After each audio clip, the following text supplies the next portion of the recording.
मराठा राज्य का निर्माण एक क्रांतिकारी घटना है। विजयनगर के उत्थान से भारतीय राजनीति में एक महत्वपूर्ण तत्व आया था। मराठा संघ मराठा साम्राज्य एक भारतीय शक्ति थी जिन्होंने 18वीं शताब्दी में भारतीय उपमहाद्वीप पर अपना प्रभुत्व जमाया हुआ था। इस साम्राज्य की शुरुआत सामान्यतः 1674 में छत्रपति शिवाजी महाराज के अभिषेक के साथ शुरू हुई और इसका अंत 1818 में पेशवा बाजीराव द्वितीय की हार के साथ हुआ। भारत में मुगल साम्राज्य को समाप्त करने के ज़्यादातर श्रेय मराठा साम्राज्य को ही दिया जाता है। छत्रपति शिवाजी का जन्म पूना के निकट शिवनगेर किले में 20 अप्रैल 1627 को हुआ था। शिवाजी शाहजी भोसले और जीजाबाई के पुत्र थे। शिवाजी को मराठा साम्राज्य का संस्थापक कहा जाता है। शिवाजी महाराज ने बीजापुर सल्तनत को मराठा लोगों को रिहा करने का बीड़ा रखा था। शिवाजी महाराज ने बीजापुर सल्तनत से मराठा लोगों को रिहा करने का बीड़ा उठा रखा था और मुगलों की कैद से उन्होंने लाखों मराठाओं को आज़ादी दिलवाई। इसके बाद उन्होंने धीरे धीरे मुगल साम्राज्य को ख़त्म करना शुरू कर दिया और हिंदवी स्वराज की स्थापना करने लगे। 1665 ईस्वी में रायगढ़ को उन्होंने अपने साम्राज्य की राजधानी घोषित की और एक आज़ाद मराठा साम्राज्य की स्थापना की। इसके बाद अपने साम्राज्य को मुगल से बचाने के लिए वे लगातार लड़ते रहे और अपने राज्य के विस्तार का आरंभ 1643 ईस्वी में बीजापुर के सिंहगढ़ किले को जीतकर किया। इसके पश्चात 1646 ईस्वी में तोरण के किले पर भी शिवाजी ने अपना आधिपत्य स्थापित कर लिया। शिवाजी की शक्ति को दबाने के लिए बीजापुर के शासक ने सरदार अफजल खां को भेजा। शिवाजी ने 1659 ईस्वी में अफजल खां को पराजित कर उनकी हत्या कर दी। शिवाजी की बढ़ती शक्ति से घबराकर औरंगजेब ने शाइस्ता खां को दक्षिण का गवर्नर नियुक्त किया। शिवाजी ने 1663 ईस्वी में शाइस्ता खां को पराजित किया। जय सिंह के नेतृत्व में पुरंदर के किले पर मुगलों की विजय तथा रायगढ़ की घेराबंदी के बाद जून 1665 में मुगलों और शिवाजी के बीच पुरंदर की संधि हुई। 1670 ईस्वी में शिवाजी ने मुगलों के विरुद्ध अभियान छेड़कर पुरंदर की संधि द्वारा खोए हुए किले को पुनः जीत लिया। 1670 ईस्वी में शिवाजी ने सूरत को लूटा तथा मुगलों से चौथ की मांग की। 1674 में स्थापित नव मराठा साम्राज्य के छत्रपति के रूप में उनका राज्याभिषेक किया गया। अपने राज्याभिषेक के बाद शिवाजी का अंतिम महत्वपूर्ण अभियान 1676 ईस्वी में कर्नाटक अभियान था। 15 अप्रैल 1680 को शिवाजी की मृत्यु हो गई। उनकी मृत्यु के समय उन्होंने 300 किले, 7 तकरीबन 40,000 की घुड़सवार सेना और 50,000 पैदल सैनिकों की फौज बना रखी थी और साथ पश्चिमी समुद्री तट एक विशाल नौसेना का प्रतिष्ठान भी कर रखा था। समय के साथ साथ इस साम्राज्य का विस्तार भी होता गया और इसी के साथ इसके शासक भी बदलते गए। शिवाजी महाराज के बाद उनके पोतों ने मराठा साम्राज्य को संभाला और फिर उनके बाद 18वीं शताब्दी के पेशवा मराठा साम्राज्य को संभालने लगे। संभाजी 1680 से 1689 तक। शिवाजी महाराज के 2 बेटे थे, संभाजी और राजाराम। संभाजी महाराज उनका बड़ा बेटा था जो दरबारियों के बीच काफ़ी प्रसिद्ध था। 1681 में संभाजी महाराज ने मराठा साम्राज्य का ताज पहना और अपने पिता की नीतियों को अपनाकर वे उन्हीं की राह में आगे चल पड़े। संभाजी महाराज ने शुरू में ही पुर्तगाल और मैसूर के चिक्का देवराय को पराजित कर दिया। इसके बाद किसी भी राजपूत मराठा गठबंधन को हटाने के लिए 1681 में औरंगजेब ने खुद दक्षिण की कमान अपने हाथ में ले ली। अपने महान दरबार और 5 लाख की विशाल सेना के साथ उन्होंने मराठा साम्राज्य के विस्तार की शुरुआत की और बीजापुर और गोलकोंडा की सल्तनत पर भी मराठा साम्राज्य का ध्वज लहराया। अपने 8 साल के शासनकाल में उन्होंने मराठाओं को औरंगजेब के खिलाफ एक भी युद्ध या गढ़ हारने नहीं दिया। 1689 के आसपास संभाजी महाराज ने अपने सहकारियों को रणनीतिक बैठक के लिए संगमेश्वर में आमंत्रित किया ताकि मुगल साम्राज्य को हमेशा के लिए हटा सके। लेकिन गनोजी सिरके और औरंगजेब के कमांडर मुकर्रब खान ने संगमेश्वर में जब संभाजी महाराज बहुत कम लोगों के साथ होंगे तब आक्रमण करने की बारीकी से योजना बन रखी थी। इससे पहले औरंगजेब कभी भी संभाजी महाराज को पकड़ने में सफल नहीं हुआ, लेकिन इस बार अंततः उन्हें सफलता मिल ही गई और 1 फरवरी 1689 को उन्होंने संगमेश्वर में आक्रमण कर मुगल सेना ने संभाजी महाराज को कैदी बना लिया। उनके और उनके सलाहकार कबिलास को बहादुरगढ़ में ले जाया गया। वहां औरंगजेब ने मुगलों के खिलाफ विद्रोह करने के लिए मार डाला। 11 मार्च 1689 को उन्होंने संभाजी महाराज को मार दिया। राजाराम 1689 से 1700 ईस्वी तक। संभाजी की मृत्यु के बाद राजाराम को मराठा साम्राज्य का छत्रपति घोषित किया गया। राजाराम मुगलों के आक्रमण के भय से अपनी राजधानी रायगढ़ से जिंजी लिया। राजाराम मुगलों के आक्रमण के भय से अपनी राजधानी रायगढ़ से जिंजी ले गया। 1698 तक जिंजी मुगलों के विरुद्ध मराठा गतिविधियों का केंद्र रहा। 1699 में सातारा मराठों की राजधानी बना। राजाराम स्वयं को संभाजी के पुत्र साहू का प्रतिनिधि मानकर गद्दी पर कभी नहीं बैठा। राजाराम के नेतृत्व में मराठों ने मुगल के विरुद्ध स्वतंत्रता के लिए अभियान शुरू किया, जो 1700 ईस्वी तक चलता रहा। राजाराम की मृत्यु के बाद 1700 ईस्वी में उनकी विधवा पत्नी ताराबाई ने अपने 4 वर्षीय पुत्र शिवाजी द्वितीय को गद्दी पर बैठाया और मुगलों के विरुद्ध संघर्ष जारी रखा। शिवाजी द्वितीय 1700 से 1707 ईस्वी। राजाराम की विधवा पत्नी ताराबाई ने अपने 4 वर्षीय पुत्र शिवाजी द्वितीय को गद्दी पर बैठाया और मुगलों के विरुद्ध संघर्ष जारी रखा।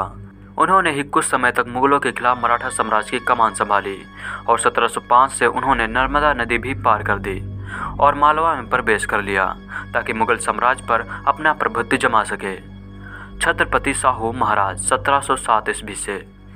1707 ईस्वी में औरंगजेब की मृत्यु के बाद संभाजी महाराज के बेटे शिवाजी के पोते को मराठा साम्राज्य के नए शासक बहादुर शाह प्रथम को रिहा कर दिया, लेकिन उन्हें इस परिस्थिति में ही रिहा किया गया था कि वह मुगल कानून का पालन करेंगे। रिहा होते ही साहू ने तुरंत मराठा सिंहासन की मांग की और अपनी चाची ताराबाई और उनके बेटे को चुनौती दी। इसके चलते एक और मुगल मराठा युद्ध की शुरुआत हो गई। 1707 ईस्वी में सातारा और कोल्हारपुर में राज्य की स्थापना की गई, क्योंकि उत्तराधिकारी के चलते मराठा साम्राज्य में ही वाद विवाद होने लगे। लेकिन अंत में साहू को ही मराठा साम्राज्य का नया छत्रपति बनाया गया, लेकिन उनकी माता अभी भी मुगलों के ही कब्जे में थी। लेकिन अंततः जब मराठा साम्राज्य पूरी तरह से सशक्त हो गया, तब साहू अपनी मां को भी रिहा करने में सफल हुए। साहू ने 1713 ईस्वी में बालाजी को पेशवा के पद पर नियुक्त किया। बालाजी विश्वनाथ की नियुक्ति के साथ ही पेशवा पद शक्तिशाली हो गया। छत्रपति नाम मात्र का शासक रह गया। साहू के शासनकाल में रघुजी भोसले ने पूर्व यानी वर्तमान बंगाल में मराठा साम्राज्य का विस्तार किया। सेनापति धाबड़े ने पश्चिम में विस्तार किया। पेशवा बाजीराव और उनके 3 मुख्य पवार धार, होलकार, इंदौर और सिंधिया ग्वालियर ने उत्तर में विस्तार किया। ये सभी राज्य उस समय मराठा साम्राज्य का ही हिस्सा थे। पेशवाओं के अधीन मराठा साम्राज्य।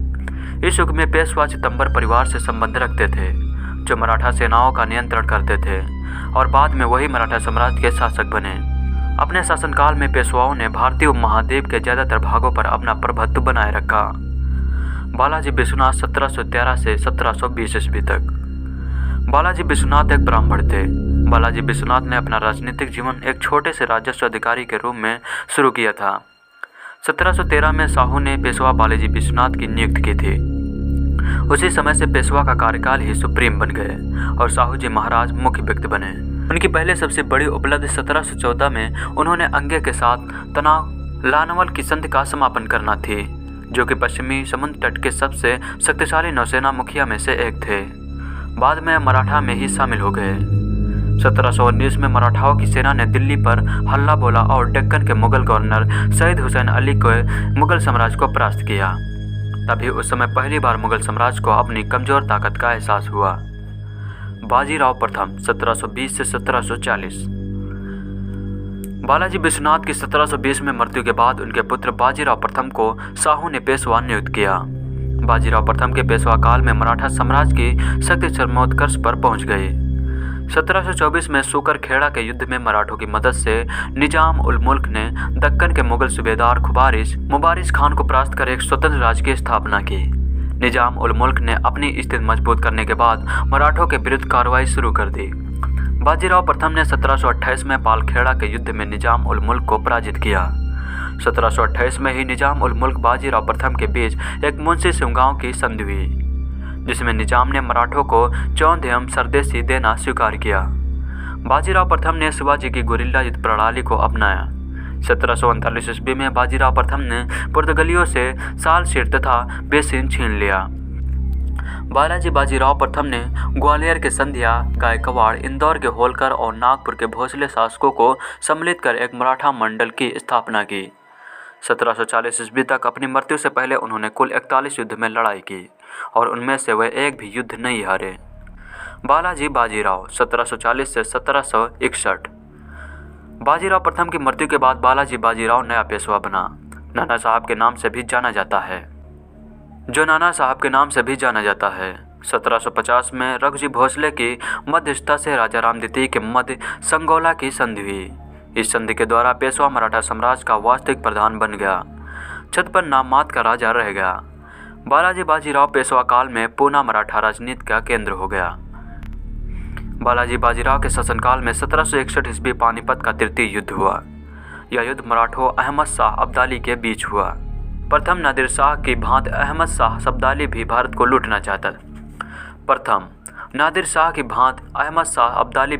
लूटना चाहता था। दूसरा, मराठे हिंदू पद पातशाही की भावना से प्रेरित होकर दिल्ली पर अपना प्रभुत्व स्थापित करना चाहते थे।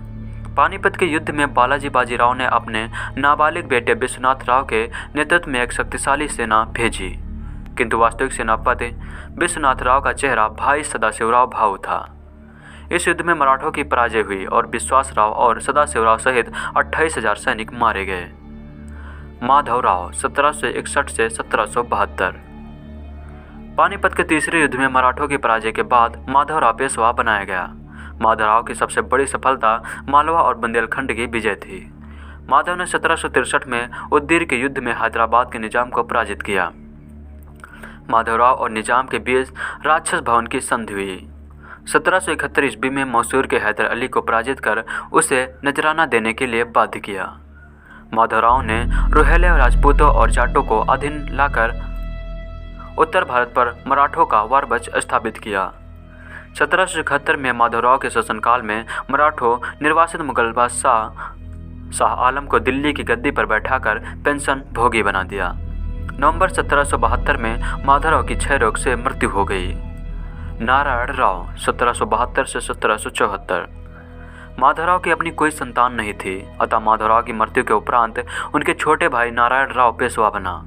नारायण राव का अपने चाचा राघोबा से गद्दी को लेकर लंबे समय तक संघर्ष चला, जिसमें अंततः राघोबा ने 1774 में नारायण राव की हत्या कर दी। माधव नारायण 1774 से 1796 ईस्वी। 1774 ईस्वी में पेशवा नारायण राव की हत्या के बाद उसके पुत्र माधवराव नारायण को ही पेशवा गद्दी पर बैठाया गया। इसके समय में नाना फडणवीस के नेतृत्व में एक काउंसिल ऑफ रेजेंसी का गठन किया गया, जिसके हाथों में वास्तविक प्रशासन था। इसके काल में प्रथम अंग मराठा युद्ध हुआ। 17 मई 1782 को सालबाई की संधि द्वारा प्रथम अंगल मराठा युद्ध समाप्त हो गया। यह संधि ब्रिटिश ईस्ट इंडिया कंपनी और मराठा साम्राज्य के बीच हुई थी। टीपू सुल्तान को 1792 में तथा हैदराबाद के निजाम को 1795 में परास्त करने के बाद मराठा शक्ति एक बार फिर पुनः स्थापित हो गई। बाजीराव द्वितीय 1796 से 1818। माधवराव नारायण की मृत्यु के बाद राघोबा का पुत्र बाजीराव द्वितीय पेशवा बना। इसकी अकुशल नीतियों के कारण मराठा संघ में आपसी मतभेद उत्पन्न हो गया। 1802 ईस्वी में बाजीराव द्वितीय के बेसिन की संधि के द्वारा अंग्रेजों की सहायक संधि स्वीकार कर लेने के बाद मराठों का आपसी विवाद पटल पर आ गया। सिंधिया तथा भोसले ने अंग्रेजों के साथ की गई इस संधि का कड़ा विरोध किया। द्वितीय और तृतीय अंगल मराठा युद्ध बाजीराव द्वितीय के शासनकाल में हुआ। द्वितीय अंगल मराठा युद्ध में सिंधिया और भोसले को पराजित कर अंग्रेजों ने सिंधिया और भोसले को अलग अलग संधि करने के लिए विवश किया। 1803 ईस्वी में अंग्रेजों और भोसलों के साथ देवगा की संधि कर कटक और वर्धा नदी के पश्चिम का क्षेत्र ले लिया। अंग्रेजों ने 1803 ईस्वी में ही सिंधियों से सूरजी अर्जन गांव की संधि कर उसे गंगा तथा यमुना के क्षेत्र को ईस्ट इंडिया कंपनी को देने के लिए बाध्य किया।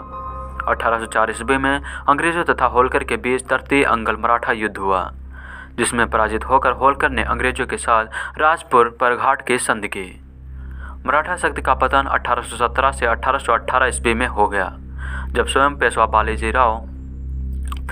पेशवा बाजीराव द्वितीय ने अपने को पूरी तरह अंग्रेजों के अधीन कर लिया।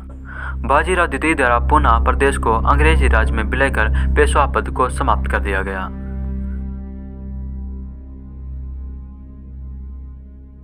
भारत के वीर सपूतों में से एक श्रीमंत छत्रपति शिवाजी महाराज के बारे में सभी लोग जानते हैं। बहुत से लोग इन्हें हिंदू हृदय सम्राट कहते हैं, तो कुछ लोग इन्हें मराठा गौरव कहते हैं, जबकि वे भारतीय गणराज्य के महानायक थे। छत्रपति शिवाजी महाराज का जन्म 19 फरवरी 1630 में मराठा परिवार में हुआ था। कुछ लोग 1627 में उनका जन्म बताते हैं। उनका पूरा नाम शिवाजी भोसले था। शिवाजी पिता शाहजी और माता जीजाबाई के पुत्र थे। उनका जन्म स्थान पुणे के पास स्थित शिवनेरी का दुर्ग है। राष्ट्र को विदेशी और आतताई राज्य सत्ता से स्वाधीन करा सारे भारत में एक सार्वभौम स्वतंत्र शासन स्थापित करने का एक प्रयत्न स्वतंत्रता के अनन्य पुजारी वीर प्रवर शिवाजी महाराज ने भी किया है। इसी प्रकार उन्हें एक अग्रगण्य वीर एवं अमर स्वतंत्रता सेनानी स्वीकार किया जाता है। महाराणा प्रताप की तरह वीर शिवाजी राष्ट्रीयता के जीवंत प्रतीक एवं परिचायक थे। आओ जानते हैं श्रीमंत छत्रपति शिवाजी के बारे में। मुस्लिम विरोधी नहीं थे शिवाजी। शिवाजी पर मुस्लिम विरोधी होने का दोषारोपण किया जा रहा है, पर यह सत्य इसलिए नहीं है कि उनकी सेना में तो अनेक मुस्लिम नायक एवं सेनानी थे। अनेक मुस्लिम सरदार और सूबेदार जैसे लोग भी थे। वास्तव में शिवाजी का सारा संघर्ष उस कट्टरता और दंडता के विरुद्ध था जिसे औरंगजेब जैसे शासकों और उसकी छत्रछाया में पलने वाले लोगों ने अपना रखा था। 1674 की ग्रीष्म ऋतु में शिवाजी ने धूमधाम से सिंहासन पर बैठकर स्वतंत्र प्रभुत्व की नींव रखी। दबी कुचली हिंदू जनता को उन्होंने भयमुक्त किया। हालांकि ईसाई और मुस्लिम शासक बल प्रयोग के जरिए बहुसंख्यक जनता पर अपना मत थोपते अतिरिक्त कर लेते थे, जबकि शिवाजी के शासन में इन दोनों संप्रदायों के आराधना स्थलों की रक्षा ही नहीं की गई, बल्कि धर्मांतरित हो चुके मुसलमानों और ईसाइयों के लिए भयमुक्त माहौल भी तैयार किया गया। शिवाजी अपने 8 मंत्रियों की परिषद के जरिए उन्होंने 6 वर्ष तक शासन किया। उनकी प्रशासनिक सेवा में कई मुसलमान भी शामिल थे। धार्मिक संस्कारों का निर्माण। उनका बचपन उनकी माता जीजाऊ के मार्गदर्शन में बीता। माता जीजाबाई धार्मिक स्वभाव वाली होते हुए भी गुण स्वभाव और व्यवहार में वीरांगना नारी थी। इसी कारण उन्होंने बालक शिवा का पालन पोषण रामायण महाभारत तथा अन्य भारतीय वीर आत्माओं की उज्जवल कहानियां सुना और शिक्षा देकर किया। दादा कोरदेव के संरक्षण में उन्हें सभी तरह की सामयिक युद्ध आदि विधाओं में भी निपुण बनाया था। धर्म, संस्कृत और राजनीति की भी उचित शिक्षा दिलवाई थी। उस युग में परम संत रामदेव के संपर्क में आने से शिवाजी पूर्णतः राष्ट्रप्रेमी, कर्तव्यपरायण एवं कठम योद्धा बन गए। बचपन में खेल खेल में सीखा किला जीतना। बचपन में शिवाजी अपनी आयु के बालक इकट्ठे कर उनके नेता बनकर युद्ध करने और किले का खेल खेला करते थे। युवावस्था में आते ही उनका खेल वास्तविक कर्मशस्त्र बनकर शत्रुओं पर आक्रमण कर उनके किले आदि भी जीतने लगे। जैसे ही शिवाजी ने पुरंदर और तोरठ जैसे किलों पर अपना अधिकार जमाया, वैसे ही उनके नाम और कर्म की सारे दक्षिण में धूम मच गई। यह खबर आग की तरह आगरा और दिल्ली तक जा पहुंची। अत्याचारी किस्म के तुर्क यवन और उनके सहायक सभी शासक उनका नाम सुनकर ही मारे डर के चिंतित होने लगे थे। छत्रपति शिवाजी महाराज का जन्म सन 14 मई 1640 में सईबाई नीलमकर के साथ महल पुना में हुआ था। उनके पुत्र का नाम संभाजी था। संभाजी शिवाजी के बड़े पुत्र और उत्तराधिकारी थे, जिसने 1680 से 1689 ईस्वी तक राज्य किया। संभाजी में अपने पिता की कर्मठता और दृढ़ संकल्प का अभाव था। संभाजी की पत्नी का नाम येसुबाई था। उनके पिता और उत्तराधिकारी राजाराम थे। बाल साहित्यकार। संभाजी को विश्व का प्रथम बाल साहित्यकार माना जाता है। 14 वर्ष की आयु तक बुद्धभूषण, नायिका भेद, सातसक, नखशिख हिंदी आदि ग्रंथों की रचना करने वाले संभाजी विश्व के प्रथम बाल साहित्यकार थे। मराठी, हिंदी, फारसी, संस्कृत, अंग्रेजी, कन्नड़ आदि भाषाओं पर उनका प्रभुत्व था। जिस तेजी से उन्होंने लेखनी चलाई, उसी तेजी से उन्होंने तलवार भी चलाई। शिवाजी की कई संपत्तियां और 2 बेटे थे। उनके जीवन के अंतिम वर्ष उनके जेठ पुत्र की धर्म विमुखता के कारण परेशानियों में बीते। उनका यह पुत्र एक बार मुगलों से भी जा मिला था और उसे बड़ी मुश्किल से वापस लाया गया था। घरेलू झगड़ों और अपने मंत्रियों के आपसी वैमनस्य के बीच साम्राज्य की शत्रुओं से रक्षा की चिंता ने शीघ्र ही शिवाजी को मृत्यु के कगार पर पहुंचा दिया। शिवाजी की 1680 में कुछ समय बीमार रहने के बाद अपनी राजधानी पहाड़ी दुर्ग राजगढ़ में 3 अप्रैल को मृत्यु हो गई। धोखे से जब शिवाजी को मारना चाहा। शिवाजी के बढ़ते प्रताप से अंतकित बीजापुर के शासक आदिल शाह जब शिवाजी को बंदी न बना सके तो उन्होंने शिवाजी के पिता शाहजी को गिरफ्तार किया। पता चलने पर शिवाजी आग बबूला हो गए। उन्होंने नीति और साहस का सहारा लेकर छापामारी कर जल्द ही उनके पिता को इस कैद से आज़ाद कराया। तब बीजापुर के शासक ने शिवाजी को जीवित अथवा मुर्दा पकड़ लाने का आदेश देकर अपने मक्कार सेनापति अफजल खां को भेजा। उसने भाईचारे का सुलह का झूठा नाटक रचाकर शिवाजी को अपनी बाहों में घेर में लेकर मारना चाहा, पर समझदार शिवाजी के हाथों में छिपे बगनखे का शिकार होकर वह स्वयं मारा गया। इससे उनकी सेनाएं अपने सेनापति को मरा पाकर वहां से दुम दबाकर भाग गईं। मुगलों से टक्कर। शिवाजी की बढ़ती हुई शक्ति से चिंतित होकर मुगल बादशाह औरंगजेब ने दक्षिण में नियुक्त अपने सूबेदार को उन पर चढ़ाई करने का आदेश दिया, लेकिन सूबेदार को मुंह की खानी पड़ी। शिवाजी से लड़ाई के दौरान उसने अपना पुत्र खो दिया और खुद उसकी अंगुलियां कट गईं। उसे मैदान छोड़कर भागना पड़ा। इस घटना के बाद औरंगजेब ने अपने सबसे प्रतिभाशाली सेनापति मिर्जा राजा जय सिंह के नेतृत्व में लगभग 1 लाख सैनिकों की फौज भेजी। शिवाजी को कुचलने के लिए राजा जयसिंह ने बीजापुर के सुल्तान से संधि कर पुरंदर के किले को अधिकार में करने की अपने योजना के प्रथम चरण में 24 अप्रैल 1665 ईस्वी को ब्रजगढ़ के किले पर अधिकार कर लिया। पुरंदर के किले की रक्षा करते हुए शिवाजी का अत्यंत वीर सेना नायक मुरारजी बाजी मारा गया। पुरंदर के किले को बचा पाने में अपने को असमर्थ जानकर शिवाजी ने महाराज जयसिंह से संधि की पेशकश की। दोनों नेता संधि की शर्तों पर सहमत हो गए और 22 जून 1665 ईस्वी को पुरंदर की संधि संपन्न हुई। शिवाजी के राज्य की सीमा। शिवाजी की पूर्वी सीमा उत्तर में बगलना को छूती थी और फिर दक्षिण की ओर नासिक एवं पुणे जिलों के बीच से होती हुई एक अनिश्चित सीमा रेखा के साथ समस्त सातारा और कोल्हारपुर के जिले के अधिकांश भाग को अपने में समेट लेती थी। पश्चिमी कर्नाटक के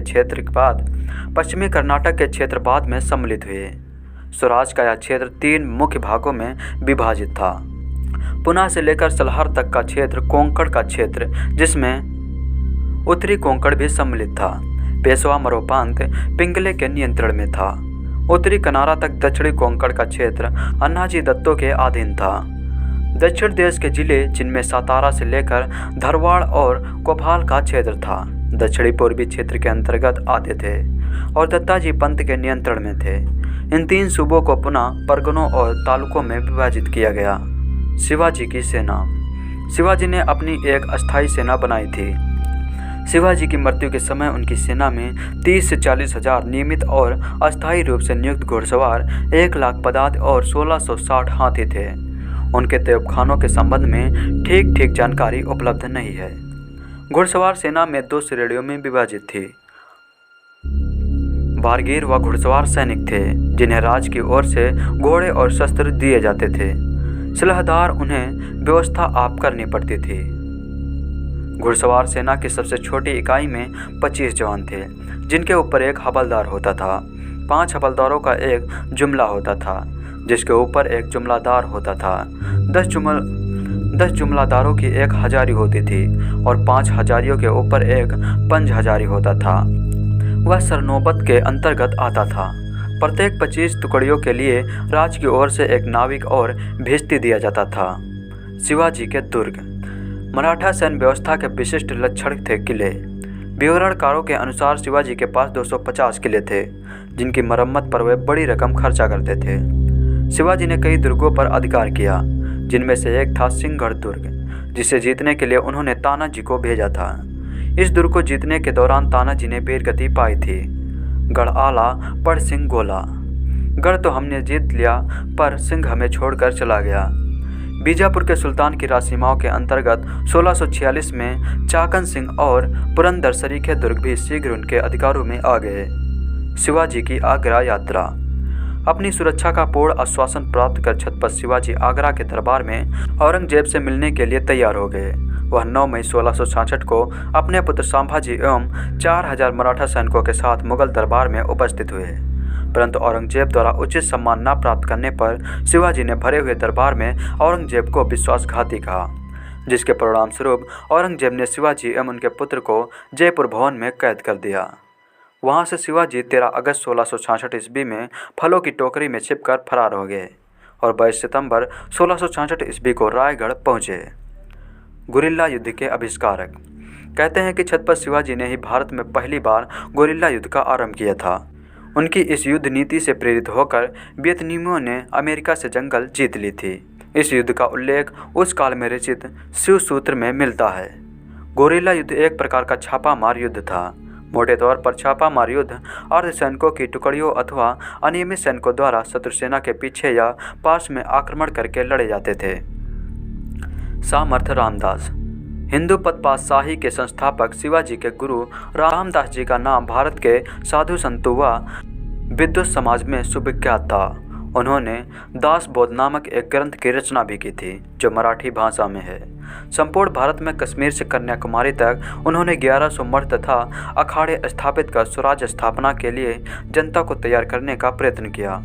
उन्हें अखाड़ों की स्थापना का श्रेय जाता है, इसलिए उन्हें भगवान हनुमान जी का अवतार माना गया, जबकि वे हनुमान जी के परम भक्त थे। छत्रपति शिवाजी महाराज अपने गुरु से प्रेरणा लेकर ही कोई कार्य करते थे। छत्रपति महाराज शिवाजी को महान शिवाजी बनाने में सामर्थ रामदास जी का बहुत बड़ा योगदान रहा है। तुलजा भवानी के उपासक महाराष्ट्र के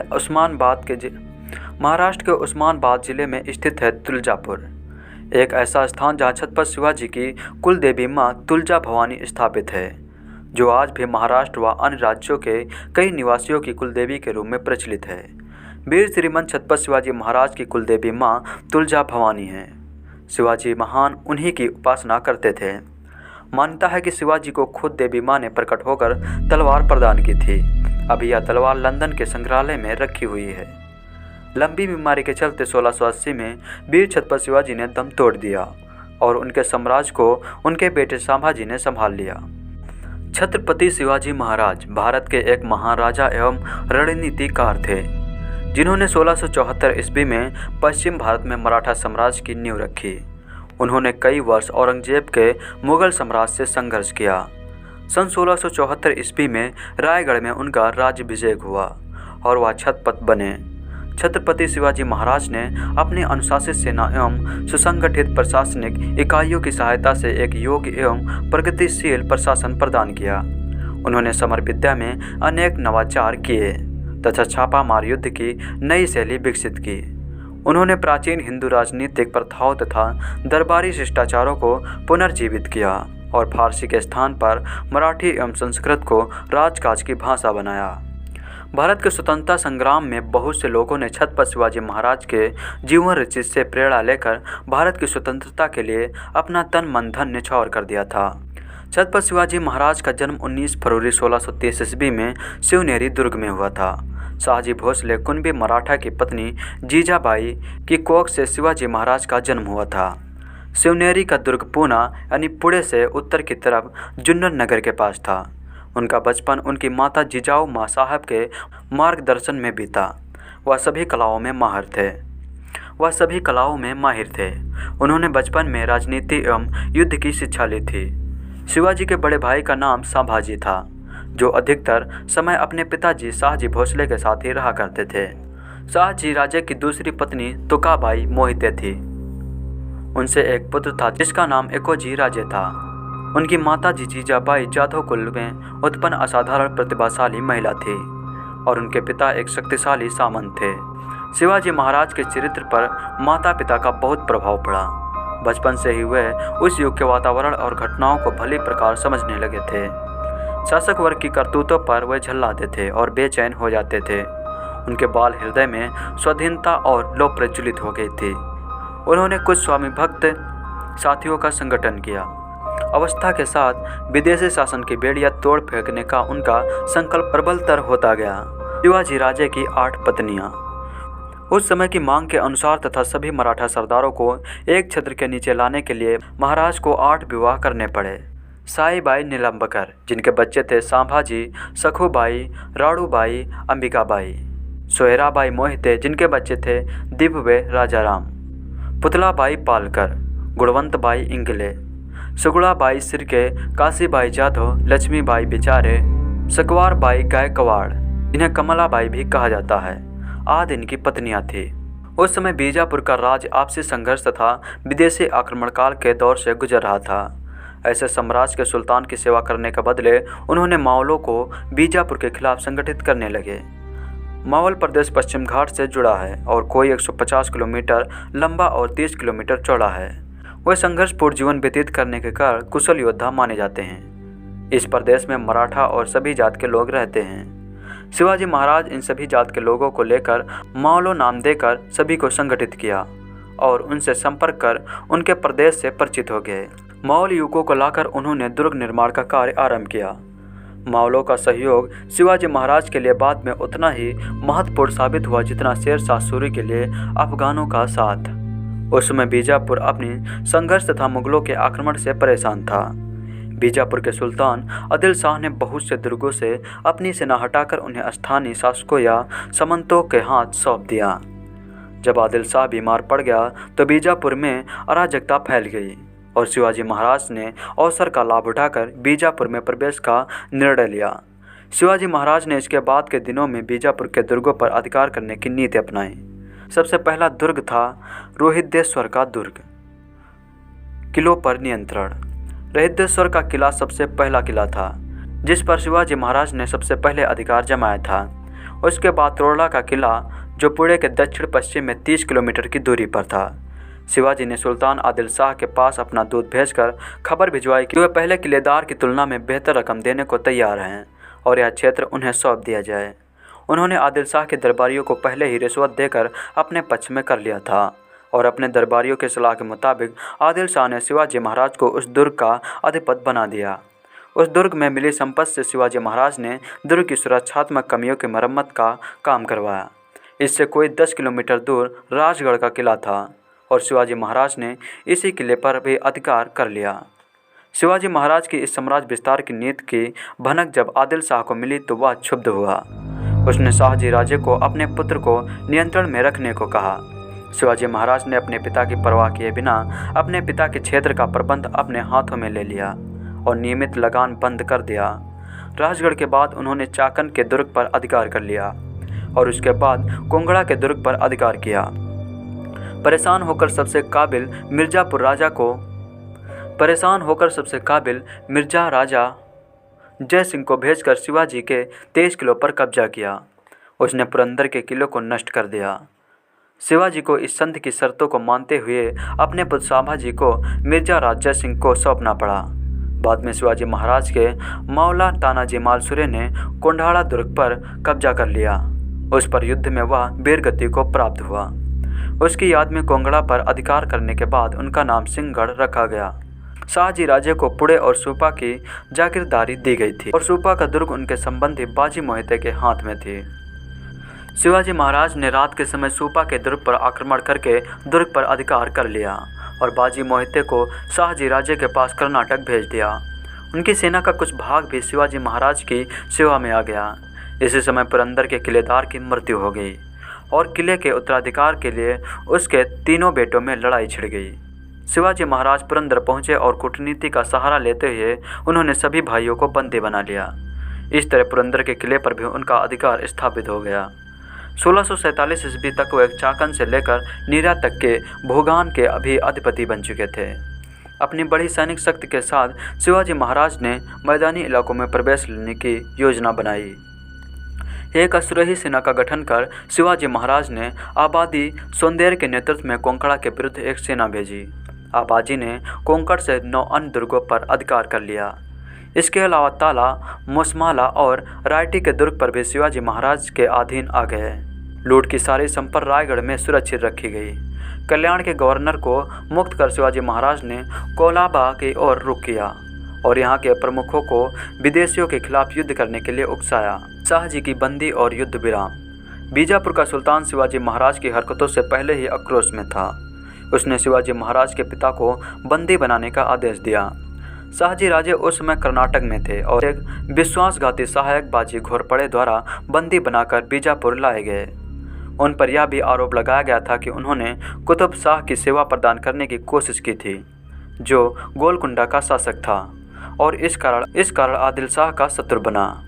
बीजापुर के 2 सरदारों की मध्यस्थता के बाद शहाजी महाराज को इस शर्त पर मुक्त किया गया कि वे शिवाजी महाराज पर लगाम कसेंगे। अगले 4 वर्षों तक शिवाजी महाराज ने बीजापुर के खिलाफ कोई आक्रमण नहीं किया। इस दौरान उन्होंने अपनी सेना संगठित की। प्रभुता का विस्तार। शाहजी की मुक्ति की शर्तों के मुताबिक शिवाजी राजा ने बीजापुर के क्षेत्र पर आक्रमण तो नहीं किया, पर उन्होंने दक्षिण पश्चिम में अपनी शक्ति बढ़ाने की चेष्टा की। इस प्रक्रम में जावली का राज बांधा का काम कर रहा था। यह राज सातारा के सुदूर उत्तर पश्चिम में वामा और कृष्णा नदी के बीच में स्थित था। यहाँ का राजा चंद्रराव मौर्य था, जिसने ये जागीर शिवाजी से प्राप्त की थी। शिवाजी ने मौर्य शासक चंद्रराव को स्वराज में शामिल होने को कहा, पर चंद्रराव बीजापुर के सुल्तान के साथ मिल गया। सन 1656 में शिवाजी ने अपनी सेना लेकर जावली पर आक्रमण कर दिया। चंद्रराव मौर्य और उनके दोनों पुत्रों ने शिवाजी के साथ लड़ाई की, पर अंत में वे बंदी बना लिए गए। पर चंद्रराव भाग गया। स्थानीय लोगों ने शिवाजी के इस कृत्य का विरोध किया, पर वे विद्रोह को कुचलने में सफल रहे। इससे शिवाजी को उस दुर्ग में संग्रहित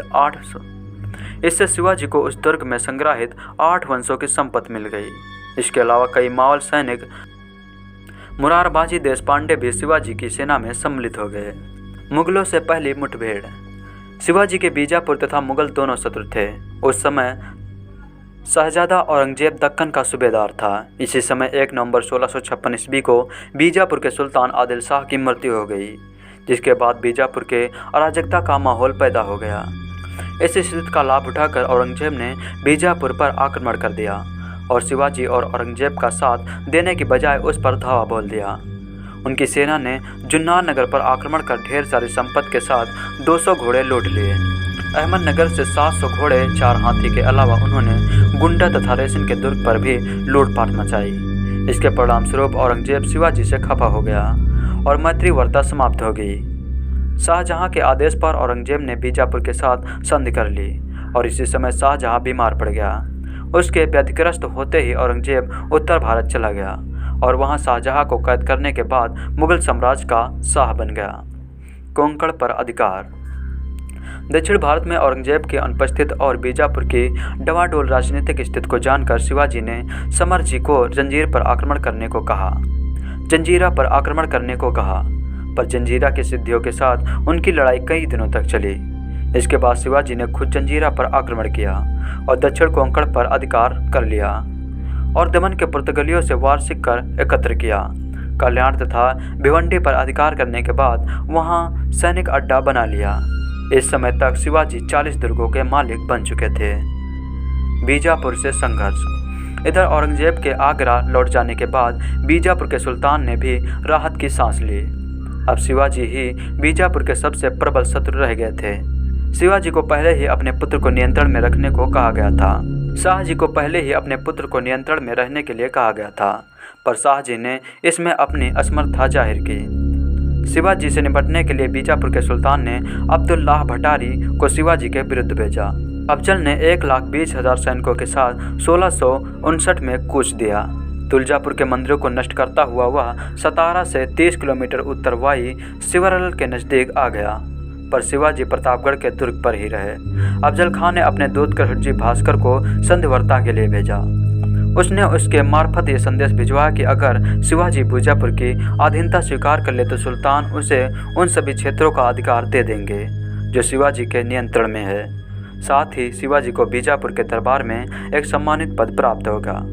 हालांकि शिवाजी के मंत्री और सलाहकार असंधि के पक्ष में थे, पर शिवाजी को वह वार्ता रास नहीं आई।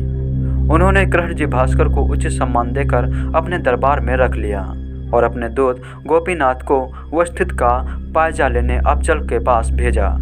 गोपीनाथ और कृष्णजी भास्कर ने शिवाजी को ऐसा लगा कि संधि का षड्यंत्र रचकर अफजल खां शिवाजी को बंदी बनाना चाहता है, अतः उन्होंने युद्ध के बदले अफजल खां को एक बहुमूल्य उपहार भेजा और इस तरह अफजल खां को संधिवार्ता के लिए राजी किया। संधि स्थल पर दोनों ने अपने सैनिक घात लगाकर रखे थे। मिलने के स्थान पर जब दोनों मिले तब अफजल खां ने अपने कटार पर शिवाजी पर वार किया। बचाव में शिवाजी ने अफजल खां को अपने वस्त्रों वाघनखोर से मार दिया। अफजल खां की मृत्यु के बाद शिवाजी ने पलहाना के दुर्ग पर अधिकार किया। इसके बाद पौनगढ़ और वसंतगढ़ के दुर्गों पर अधिकार करने के साथ ही उन्होंने रुस्तम खां के आक्रमण को विफल भी किया। इससे राजापुर तथा दाउल पर भी उनका कब्जा हो गया। अब बीजापुर में आतंक का माहौल पैदा हो गया और वहां के सामंतों ने आपसी मतभेद भुलाकर शिवाजी पर आक्रमण करने का निश्चय किया। 2 अक्टूबर 1665 को बीजापुरी सेना ने पन्हाला दुर्ग पर अधिकार कर लिया। शिवाजी संकट में फंस चुके थे, पर रात्रि के अंधकार का लाभ उठाकर वे भागने में सफल रहे। बीजापुर के सुल्तान ने स्वयं कमान संभालकर पन्हाला पवनगढ़ पर अपना अधिकार वापस ले लिया, राजापुर को लूट लिया और श्रृंगारगढ़ के प्रधान को मार डाला। इसी समय कर्नाटक में सिद्दी जौहर ने विद्रोह के कारण बीजापुर के सुल्तान ने शिवाजी के साथ समझौता कर लिया। इस संधि में शिवाजी के पिता शाहजी ने मध्यस्थता का काम किया। सन 1662 में हुई इस संधि के अनुसार शिवाजी को बीजापुर के सुल्तान द्वारा स्वतंत्र शासक की मान्यता मिली। इसी संधि के अनुसार उत्तर में कल्याण से लेकर दक्षिण में पोंडा तक का और पूर्व में इंदापुर से लेकर पश्चिम में दाउल तक का भूभाग शिवाजी के नियंत्रण में आ गया। शिवाजी की सेना में इस समय तक 30,000 पैदल और 1,000 घुड़सवार थे। उत्तर भारत में बादशाह बनने की होड़ खत्म होने के बाद औरंगजेब का ध्यान दक्षिण की तरफ गया। वो शिवाजी की बढ़ती प्रभुत्ता से परिचित था और उसने शिवाजी पर नियंत्रण रखने के उद्देश्य से अपने मामा शाइस्ता खां को दक्षिण का सूबेदार नियुक्त किया। शाइस्ता खां ने अपने 1,50,000 फौज लेकर सोपन और चाकन के दुर्ग पर अधिकार कर पुनः पहुंच गया। उसने 3 साल तक मालवा में लूटमार की। एक रात शिवाजी ने अपने 350 मावलों के साथ उन पर हमला कर दिया। शाइस्ता तो खिड़की के रास्ते बच निकलने में कामयाब रहा, पर उसे इसी क्रम में अपनी 4 अंगुलियों से हाथ धोना पड़ा। शाइस्ता खां के पुत्र अबुल फतह तथा 40 रक्षकों और अनगिनत सैनिकों का कत्ल कर दिया गया। यहाँ पर मराठों ने अंधेरे में स्त्री पुरुष के भेष भेद न कर पाने के कारण खान के जनान खाने की बहुत सी औरतों को मार डाला था। इस घटना के बाद औरंगजेब ने शाइस्ता को दक्खन के बदले बंगाल का सूबेदार बना दिया। मुअज्जम शाइस्ता की जगह लेने को भेजा। सूरत में लूट। इस चीज़ से शिवाजी की प्रतिष्ठा में वृद्धि हुई। 6 साल शाइस्ता खान ने अपनी 1,50,000 फौज लेकर राजा शिवाजी का पूरा मुल्क जलाकर तबाह कर दिया था। इसलिए उसका हर्जाना वसूल करने के लिए शिवाजी ने मुगल क्षेत्र में लूटपाट मचाना आरंभ किया। सूरत उस समय पश्चिमी व्यापारियों का गढ़ था और हिंदुस्तानी मुसलमानों के लिए हज पर जाने का द्वार। यह एक समृद्ध नगर था और इसका बंदरगाह बहुत महत्वपूर्ण था। शिवाजी ने 4,000 की सेना के साथ 1664 में 6 दिनों तक सूरत के धनाढ्य व्यापारियों को लूटा। आम आदमी को उन्होंने नहीं लूटा और फिर लौट गए। इस घटना का जिक्र डच तथा अंग्रेजों ने अपने लेखों में किया है। उस समय तक यूरोपीय व्यापारियों ने भारत तथा अन्य एशियाई देशों में बस गए थे। नादिर शाह के भारत पर आक्रमण करने तक किसी भी यूरोपीय शक्ति ने भारतीय मुगल साम्राज्य पर आक्रमण करने की नहीं सोची थी। सूरत में शिवाजी की लूट से खिन्न होकर औरंगजेब ने इयानत खां के स्थान पर गयासुद्दीन खां को सूरत का फौजदार नियुक्त किया और शाहजहां मुअज्जम तथा उपसेनापति राजा जसवंत सिंह की जगह दिलेर खां और राजा जयसिंह की नियुक्त की गई। राजा जयसिंह ने बीजापुर के सुल्तान, यूरोपीय शक्तियां तथा छोटे सामंतों का सहयोग लेकर शिवाजी पर आक्रमण कर दिया। इस युद्ध में शिवाजी को हानि होने लगी और हार की संभावना को देखते हुए शिवाजी ने संधि का प्रस्ताव भेजा।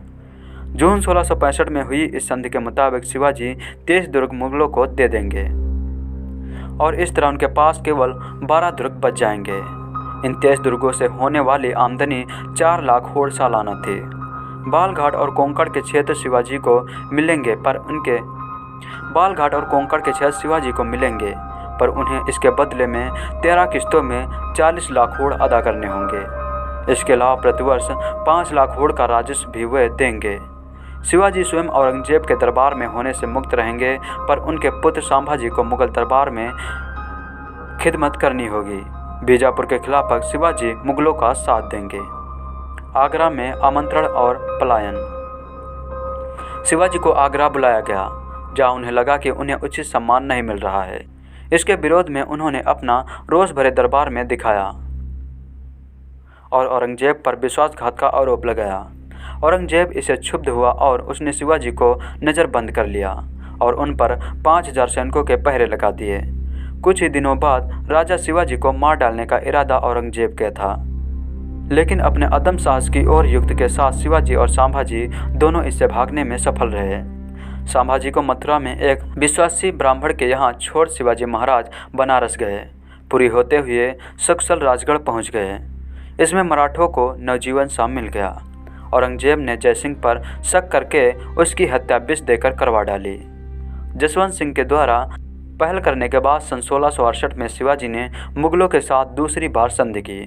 औरंगजेब ने शिवाजी को राजा की मान्यता दी। शिवाजी के पुत्र संभाजी को 5000 की मनसबदारी मिली और शिवाजी को पुनः चाकन और सुपा का जिला लौटा दिया गया, पर सिंहगढ़ और पुरंदर पर मुगलों का आधिपत्य बना रहा। सन 1670 में सूरजनगर को दूसरी बार शिवाजी ने लूटा। नगर में 132 लाख की संपत्ति शिवाजी के हाथ लगी और लौटते वक्त उन्होंने मुगल सेना को सूरत के पास फिर से हराया। सन 1674 तक शिवाजी उन सारे प्रदेशों पर अधिकार कर लिए थे जो पुरंदर की संधि के अंतर्गत उन्हें मुगलों को देने पड़े थे। पश्चिमी महाराष्ट्र में स्वतंत्र हिंदू राष्ट्र की स्थापना के बाद शिवाजी ने अपना राज्याभिषेक करना चाहा, परंतु मुस्लिम सैनिकों ने ब्राह्मणों को धमकी दी कि जो भी शिवाजी का राज्याभिषेक करेगा उनकी हत्या कर दी जाएगी। जब से बात शिवाजी तक पहुंची कि मुगल सरदार ऐसे धमकी दे रहे हैं, तब शिवाजी ने इसे एक चुनौती के रूप में लिया और कहा कि अब वो उस राज्य में ब्राह्मण से ही अभिषेक करवाएंगे जो मुगलों के अधिकार में हैं। शिवाजी के निजी सचिव बालाजी ने काशी में 3 दूतों को भेजा, क्योंकि काशी मुगल साम्राज्य के अधीन था। जब दूतों ने संदेश दिया तो काशी के ब्राह्मण काफ़ी प्रसन्न हुए, किंतु मुगल सैनिकों को यह बात पता चल गई थी। तब उन ब्राह्मणों को पकड़ लिया, परंतु युक्तिपूर्वक उन ब्राह्मणों ने मुगल सैनिकों के समक्ष उन दूतों से कहा कि शिवाजी कौन है, हम नहीं जानते हैं, वह किस वंश से हैं। दूतों को पता नहीं था, इसलिए उन्होंने कहा हमें पता नहीं है। तब मुगल सैनिकों के सरदार के सक्षम उन ब्राह्मणों ने कहा कि हमें कहीं अन्य स्थान पर जाना है, शिवाजी किस वंश से हैं आपने नहीं बताया, अतः ऐसे में हम उनके राज्याभिषेक कैसे कर सकते हैं। हम तो तीर्थ यात्रा पर जा रहे हैं और काशी का कोई अन्य ब्राह्मण भी राज्याभिषेक नहीं करेगा। तब तक राजा का पूर्ण परिचय न हो, अतः आप वापस जा सकते हैं। मुगल सरदार ने खुश होकर ब्राह्मणों को छोड़ दिया और दूतों को पकड़कर औरंगजेब के पास दिल्ली भेजने की सोची, पर वे भी चुपके से निकल भागे। वापस लौटकर उन्होंने ये बात बालाजी आओ तथा शिवाजी को बताई, परंतु आश्चर्यजनक रूप से 2 दिन बाद ही ब्राह्मण अपने शिष्यों के साथ रायगढ़ पहुँचे और शिवाजी का राज्याभिषेक किया। इसके बाद मुगलों ने फूट डालने की कोशिश की और शिवाजी के राज्याभिषेक के बाद भी पुणे के ब्राह्मणों को धमकी दी, कहा शिवाजी को राजा मानने से मना करो ताकि प्रजा भी इसे ना माने, लेकिन उनकी नहीं चली। शिवाजी ने अष्टप्रधान मंडल की स्थापना की।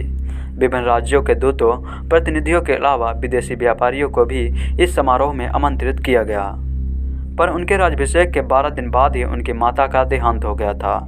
इस कारण से 4 अक्टूबर 1674 को दूसरी बार शिवाजी ने पत्रपति की उपाधि ग्रहण की।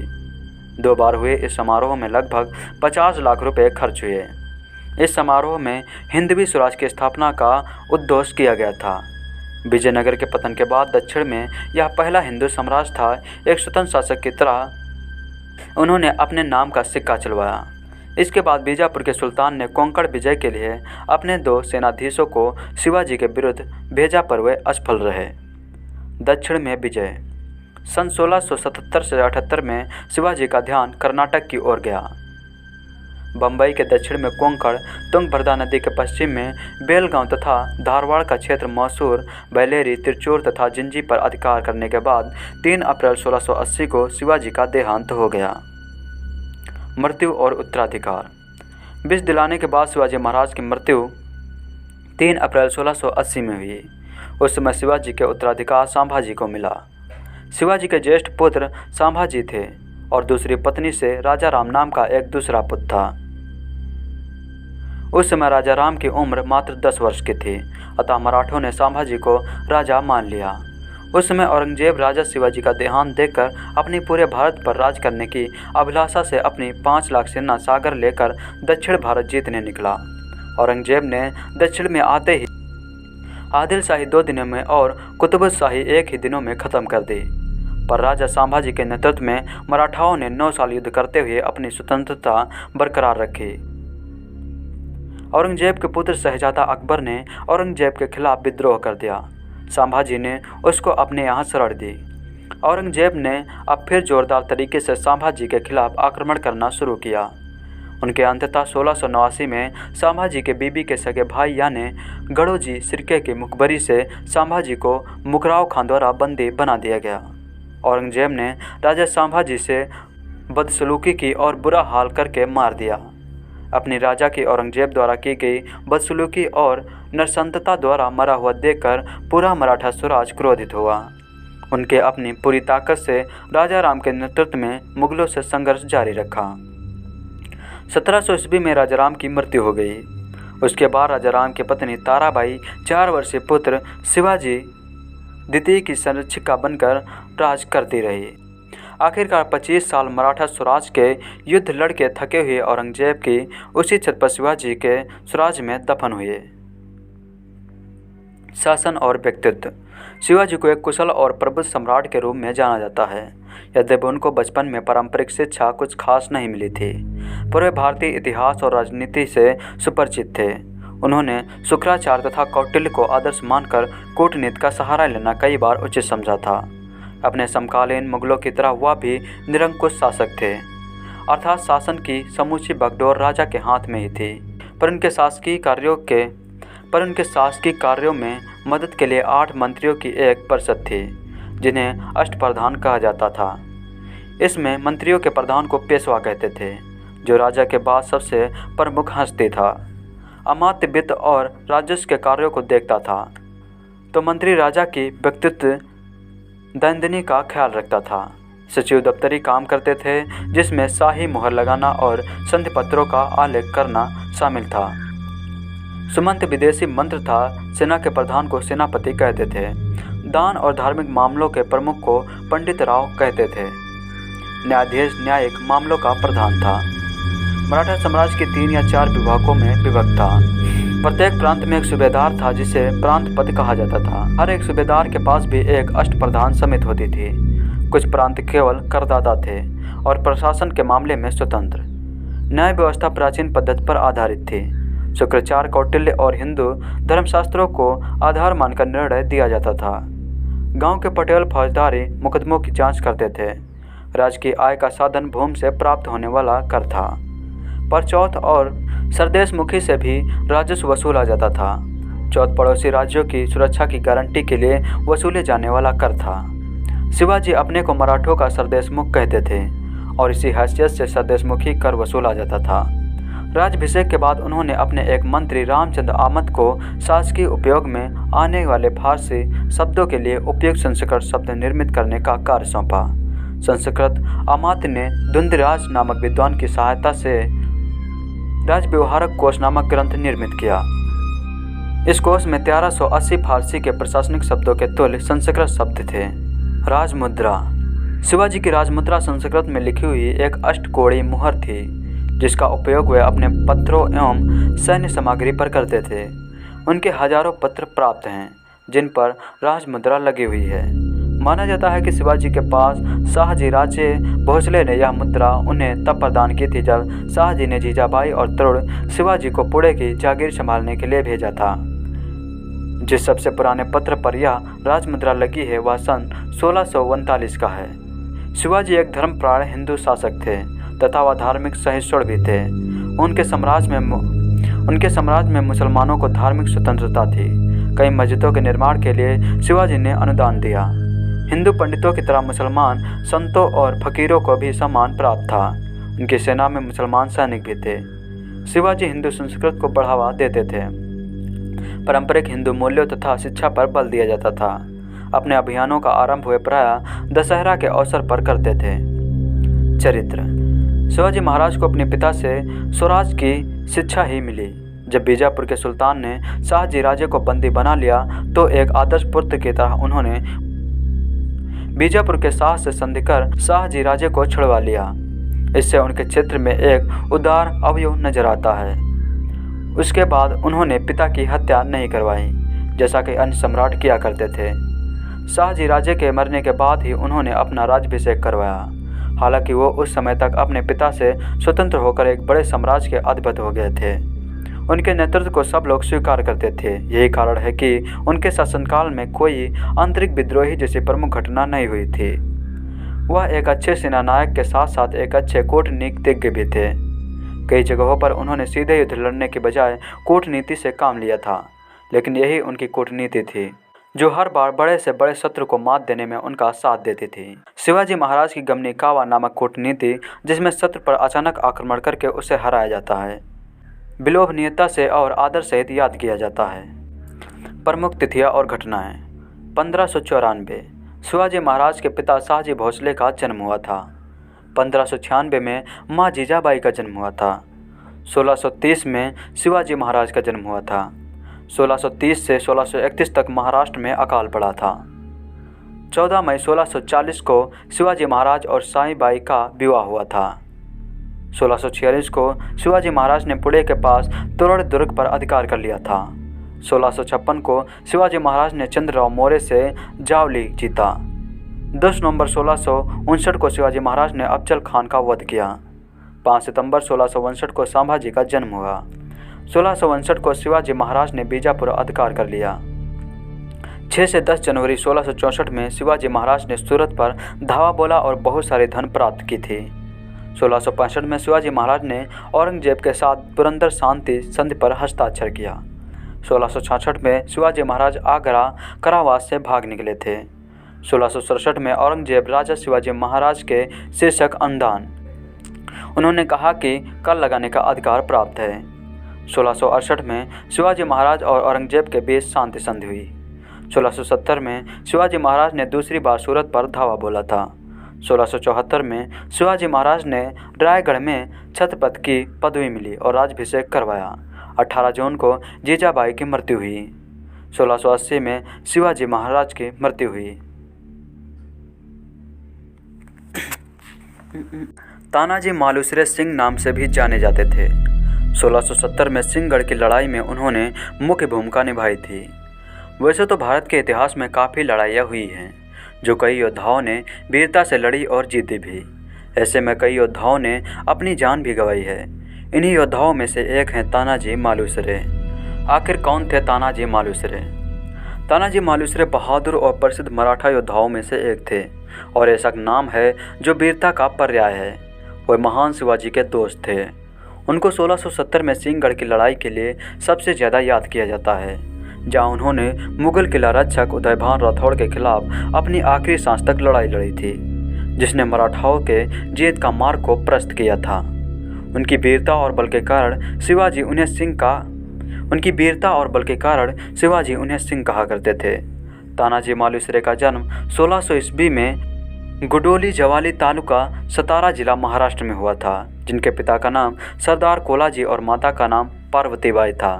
उनके भाई का नाम सरदार सूर्यजी दास था। आइए जानते हैं सिंहगढ़ की लड़ाई के बारे में। तानाजी मालुसरे के पुत्र के विवाह की तैयारियां चल रही थी। चारों ओर उल्लास का वातावरण था। वह शिवाजी महाराज और उनके परिवार को शादी में आने का न्योता देने गए थे। तभी उनको पता चला कि शिवाजी महाराज कुंडाला किला, जो कि सिंहगढ़ किले के नाम से भी जाना जाता है, वापस मुगलों से पाना चाहते हैं। पहले सिंहगढ़ किले का नाम कोढ़ाना हुआ करता था। 1665 में पुरंदर की संधि के कारण शिवाजी महाराज को कुंडाला किला मुगलों को देना पड़ा। कुंडाला पुणे के पास स्थित सबसे भारी किलेबंदी और राजनीतिक रूप से रखा गया किला था। इस संधि के बाद मुगलों की तरफ से राजपूत, अरब और पठान की टुकड़ी किले की रक्षा किया करती थी। इसमें सबसे सक्षम सेनापति उदयभान राठौड़ था। इसमें सबसे सक्षम सेनापति उदयभान राठौड़ था और दुर्गपाल भी, जिसे मुगल सेना प्रमुख जय सिंह प्रथम ने नियुक्त किया था। शिवाजी के आदेश के बाद तानाजी लगभग 300 सेना लेकर किले को फतेह करने के लिए चल दिए। उसके साथ उनका भाई तथा 80 वर्षीय सोलार मामा जी भी गए थे। किले की दीवारें इतनी ऊंची थी कि उन पर आसानी से चढ़ना नामुमकिन था। चढ़ाई बिल्कुल सीधी थी। आपको बता दें कि उदयभान के नेतृत्व में 5000 मुगल सैनिकों द्वारा किले की रक्षा की गई थी। एकमात्र किले का वो हिस्सा जहां मुगल सेना नहीं थी, वो एक ऊंची लटकती हुई चट्टान के ऊपर था। ऐसा कहा जाता है कि तानाजी अपने एक पालतू जानवर, जो कि एक विशालकाय छिपकली थी, की मदद से उस ऊंची चट्टान पर अपने सैनिकों के साथ चढ़ने में कामयाब हुए थे।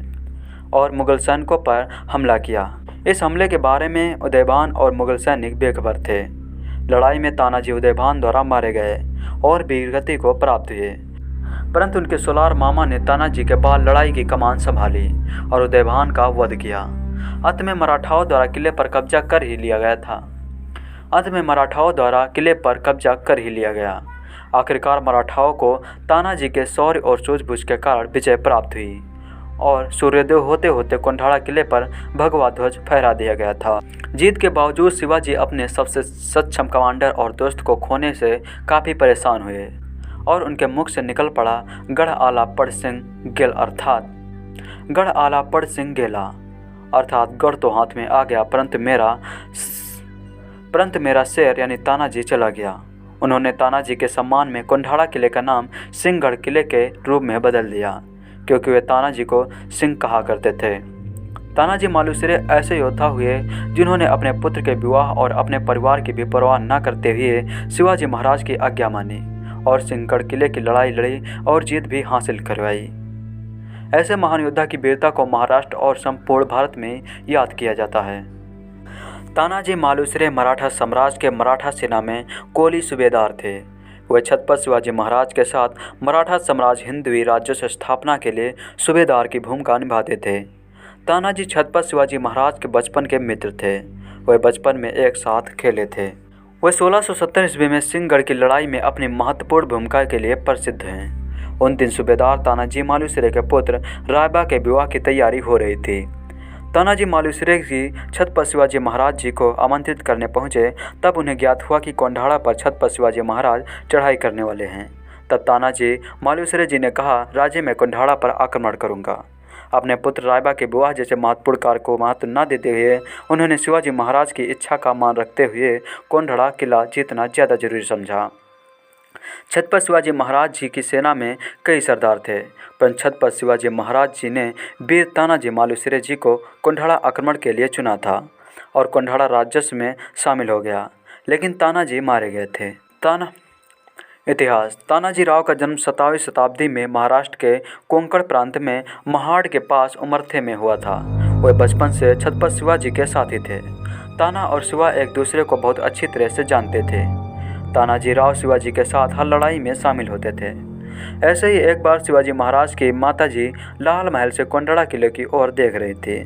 तब शिवाजी ने उनके मन की बात पूछी तो जिजाऊ माता ने कहा कि इस किले पर लगा हरा झंडा मेरे मन को उद्विग्न कर रहा है। उसके दूसरे दिन शिवाजी महाराज ने अपने राजसभा में सभी सैनिकों को बुलाया और पूछा कि कोंढाड़ा किला जीतने के लिए कौन जाएगा। किसी भी अन्य सरदार और किलेदार को यह कार्य कर पाने का साहस नहीं हुआ, किंतु तानाजी ने चुनौती स्वीकार की और बोले, मैं जीत कर लाऊंगा कोंढाड़ा किला। तानाजी राव के साथ उनके भाई सूर्याजी मालुसरे और मामा सोलार मामा थे। वह पूरे 382 सैनिकों के साथ निकले थे। तानाजी राव मालुसरे शरीर से हट्टे कट्टे और शक्तिपूर्ण थे। कोंढाड़ा का किला राजनीतिक दृष्टि से बहुत महत्वपूर्ण स्थान पर स्थित था और शिवाजी को इसे कब्जा करने के लिए बहुत महत्वपूर्ण माना जाता था। कोंढाड़ा तक पहुंचने पर तानाजी और 382 सैनिकों की उनकी टुकड़ी ने पश्चिम भाग से किले को एक घनी अंधेरी रात को घोरपड़ नाम एक सरीसृप की मदद से खड़ी चट्टान को मापने का फैसला किया। घोरपड़ को किसी भी ऊर्ध्व सतह पर खड़ी कर सकते हैं और कई पुरुषों का भार इसके साथ रस्सी ले सकती है। इस योजना से तानाजी और उनके बहुत से साथी चुपचाप किले पर चढ़ गए। कोंढाड़ा का कल्याण दरवाज़ा खोलने के बाद मुगलों पर हमला किया। किला उदयभान राठौर द्वारा नियंत्रित किया जाता था, जो राजकुमार जय सिंह द्वारा नियुक्त किया गया था। उदयभान राठौर के नेतृत्व में 5000 मुगल सैनिकों के साथ तानाजी का भयंकर युद्ध हुआ। तानाजी एक लड़ाई लड़े, इस किले को अंततः जीत लिया गया, लेकिन इस प्रक्रिया में तानाजी गंभीर रूप से घायल हो गए थे और युद्ध में वीरगति को प्राप्त हुए। जब छत्रपति शिवाजी महाराज जी को यह दुखद वार्ता मिली तो वे अत्यंत दुखी हुए एवं आहत हुए। दोस्तों, बाजीराव मस्तानी की प्रेम कथा पूरे जगत में फेमस है। 1700 के दशक में बाजीराव नाम के मराठा पेशवा हुआ करते थे, जिन्होंने अपने राज में कभी भी कोई लड़ाई नहीं हारी। वह एक कुशल तलवारबाज और घुड़सवार थे, जो अपने धर्म की रक्षा के लिए मर मिटने को भी तैयार थे। बाजीराव मस्तानी की प्रेम कथा को संजय लीला भंसाली के द्वारा हमने करीब से जाना। इसके बाद ही ज़्यादातर लोग इनके बारे में जान पाए हैं। बाजीराव कुशल शासक तो थे ही, लेकिन उन्होंने अपने जीवन में सिर्फ 20 साल ही पेशवा के रूप में कार्य किया। ये अपनी प्रेम कथा के लिए ज़्यादा प्रचलित रहे। तो चलिए आज बाजीराव मस्तानी के बारे में करीब से जानते हैं वो कौन थे, कैसे इनकी प्रेम कहानी शुरू हुई और कैसे उनका अंत हुआ।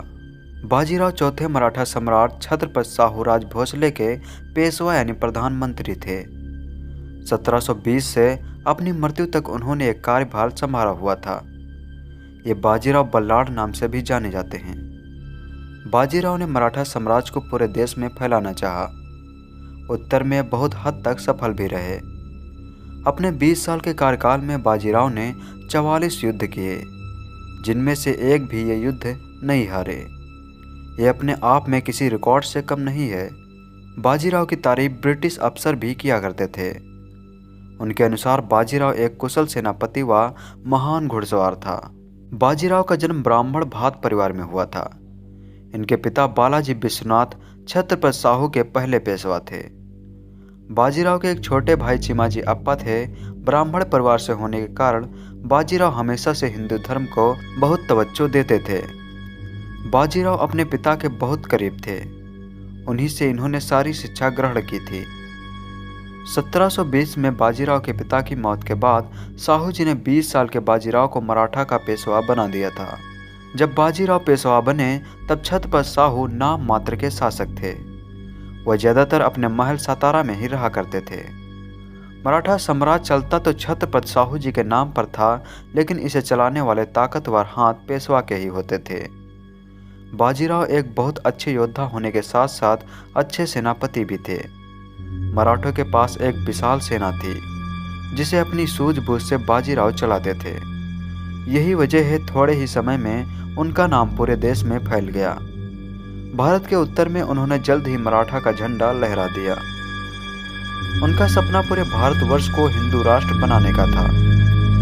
बाजीराव ने बहुत कम समय में लगभग आधे भारत को जीत लिया था। उनका सपना था दिल्ली में भी मराठा का ध्वज लहराए। उत्तर से दक्षिण व पूर्व से पश्चिम तक हर तरफ उनके बहादुरी के चर्चे थे। दिल्ली में उस समय अकबर का राज था, लेकिन अकबर भी बाजीराव की बहादुरी, साहस व युद्ध निपुणता को मानता था। कौन थी मस्तानी? मस्तानी हिंदू महाराजा छत्रसाल बुंदेल की बेटी थी। वह इनकी माँ एक मुस्लिम नाचने वाली थी, जिनका नाम रूहानी बाई था। इनका जन्म मध्य प्रदेश के छतरपुर जिले के एक गांव में हुआ था। मस्तानी बेहद खूबसूरत थी, जो तलवारबाजी, घुड़सवारी, मार्शल आर्ट व घर के सभी कामकाज में निपुण थी। कला, साहित्य व युद्ध में इन्हें महारत हासिल थी। मस्तानी बहुत अच्छा नाचती व गाती भी थी। मस्तानी राजपूत घराने में जन्मी थी, लेकिन अपनी माँ की तरह उन्होंने मुस्लिम धर्म को ही अपनाया था। मस्तानी के पिता छत्रसाल पन्ना राज के बुंदेलखंड में शासन करते थे। 1728 के समय मुगलों ने उन पर आक्रमण कर दिया। तब राजा ने अपनी बेटी के द्वारा बाजीराव के पास मदद के लिए संदेश भेजा। यहाँ बाजीराव मस्तानी की पहली मुलाकात होती है। उस समय बाजीराव मध्य प्रदेश के बुंदेलखंड प्रांत में ही थे। बाजीराव की मदद से छत्रसाल मुगलों को हरा देते हैं। मस्तानी बाजीराव की युद्ध कुशल को देख बहुत प्रभावित होती है। छत्रसाल बाजीराव को इनाम के तौर पर अपनी बेटी मस्तानी व अपने राज्य के कुछ हिस्से देते हैं। बाजीराव मस्तानी की सुंदरता व निडरता को देख प्रभावित होते हैं और उसे अपना दिल दे बैठते हैं, जिसके बाद बाजीराव उनसे शादी कर अपनी दूसरी पत्नी बना लेते हैं। बाजीराव की पहली पत्नी काशीबाई थी, जिनसे उनकी शादी 11 साल की उम्र में हुई थी। तब काशीबाई 8 साल की थी।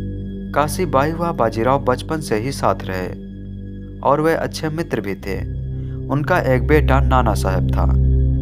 मस्तानी से मिलने के बाद बाजीराव को मस्तानी से एक बेटा शमशेर बहादुर हुआ, जिन्हें पहले कृष्णा नाम दिया गया था, लेकिन मुस्लिम मां होने की वजह से उन्हें मुस्लिम धर्म ही अपनाने के लिए मजबूर किया गया। बाजीराव मस्तानी को अपनी पत्नी बना लिए थे। इससे उनकी पत्नी के साथ साथ उनकी माँ व भाई को भी धक्का पहुंचा था। मुस्लिम लड़की को उनकी पत्नी के रूम में कोई भी स्वीकार नहीं कर रहा था। बाजीराव मस्तानी के साथ सन्निवाड़ा में स्थित महल में रहा करते थे। काशीबाई ये सब देख मन ही मन बहुत दुखी थी, लेकिन पति की खुशी के लिए वो शांत थी। वह अपनी पति से बेहद प्यार करती थी और उनकी खुशी में ही खुश होती थी। उन्हें मस्तानी से कोई परेशानी नहीं थी, लेकिन अपनी सास और देवर के आगे वह कुछ नहीं बोल पा रही थी। काशीबाई को उनकी सास ने बहुत भड़काने की कोशिश की। कई बार मस्तानी को मारने की भी कोशिश की गई। 1740 में मस्तानी ने बेटे शमशेर को जन्म दिया। इसी समय काशीबाई ने भी बेटे को जन्म दिया, लेकिन कुछ ही समय में उनका बेटा मर गया। मस्तानी ने अपने बेटे को अकेले रहकर मुश्किलों के साथ बड़ा किया। जब बाजीराव युद्ध पर गए हुए थे, तब बाजीराव की माँ और भाई चिमाजी ने मस्तानी को उनके महल में ही कैद कर दिया था।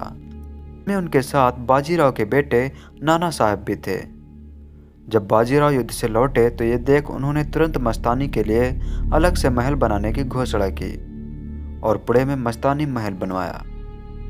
बाजीराव का परिवार अभी भी शांत नहीं बैठा था। वह मस्तानी को परेशान करने के लिए कुछ ना कुछ करते ही रहते थे। बाजीराव का मस्तानी के प्रति प्रेम अद्भुत था। उनका मकसद कभी बुरा नहीं था। वो मस्तानी व अपनी पत्नी काशीबाई दोनों से ही प्रेम रखते थे।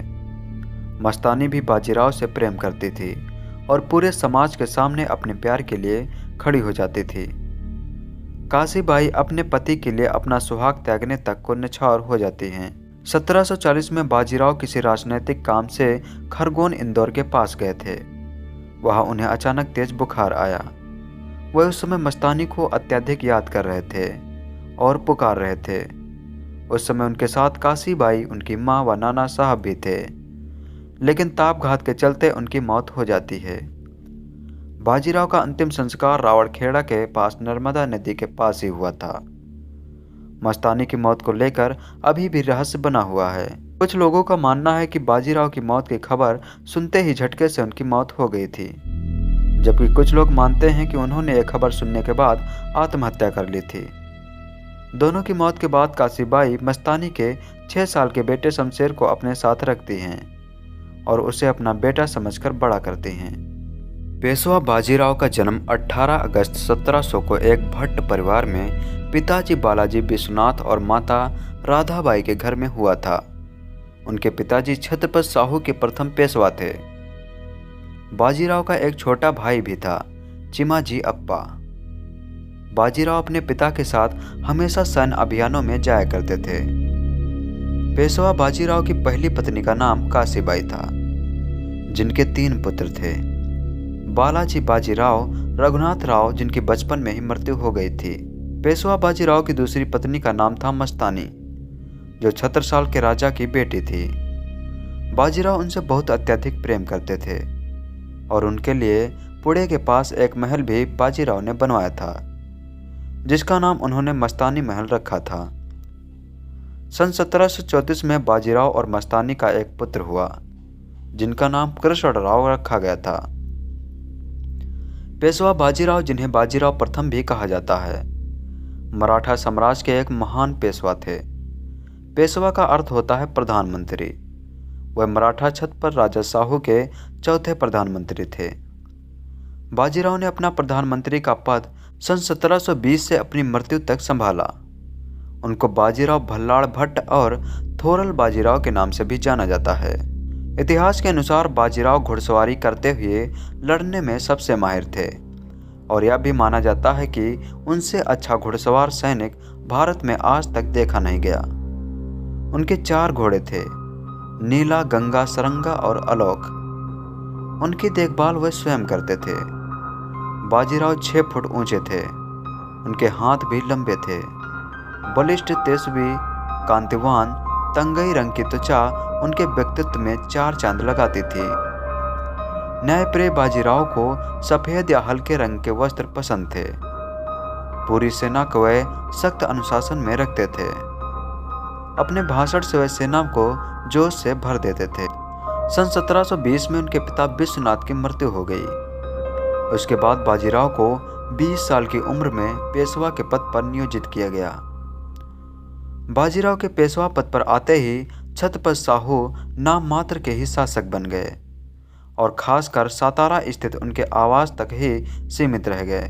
मराठा साम्राज्य तो उनके नाम पर चल रहा था, पर असली ताकत पेशवा बाजीराव के हाथ में ही थी।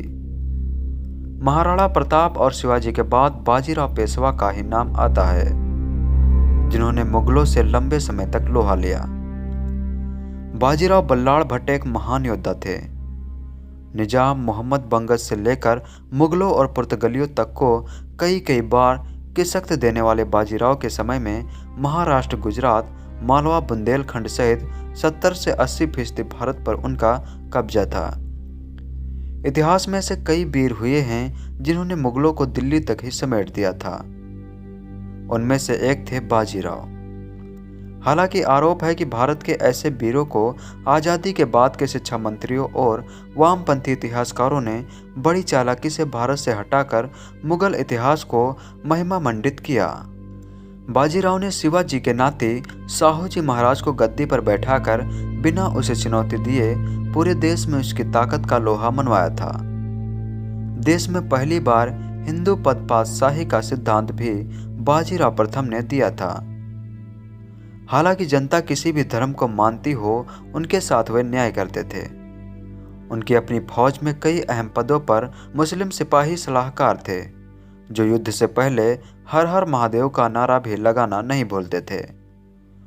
अटक से कटक तक केसरिया लहराने का और हिंदू स्वराज लाने का सपना जो छत्रपति शिवाजी महाराज ने देखा था, उसे काफी हद तक पेशवा बाजीराव ने पूरा किया।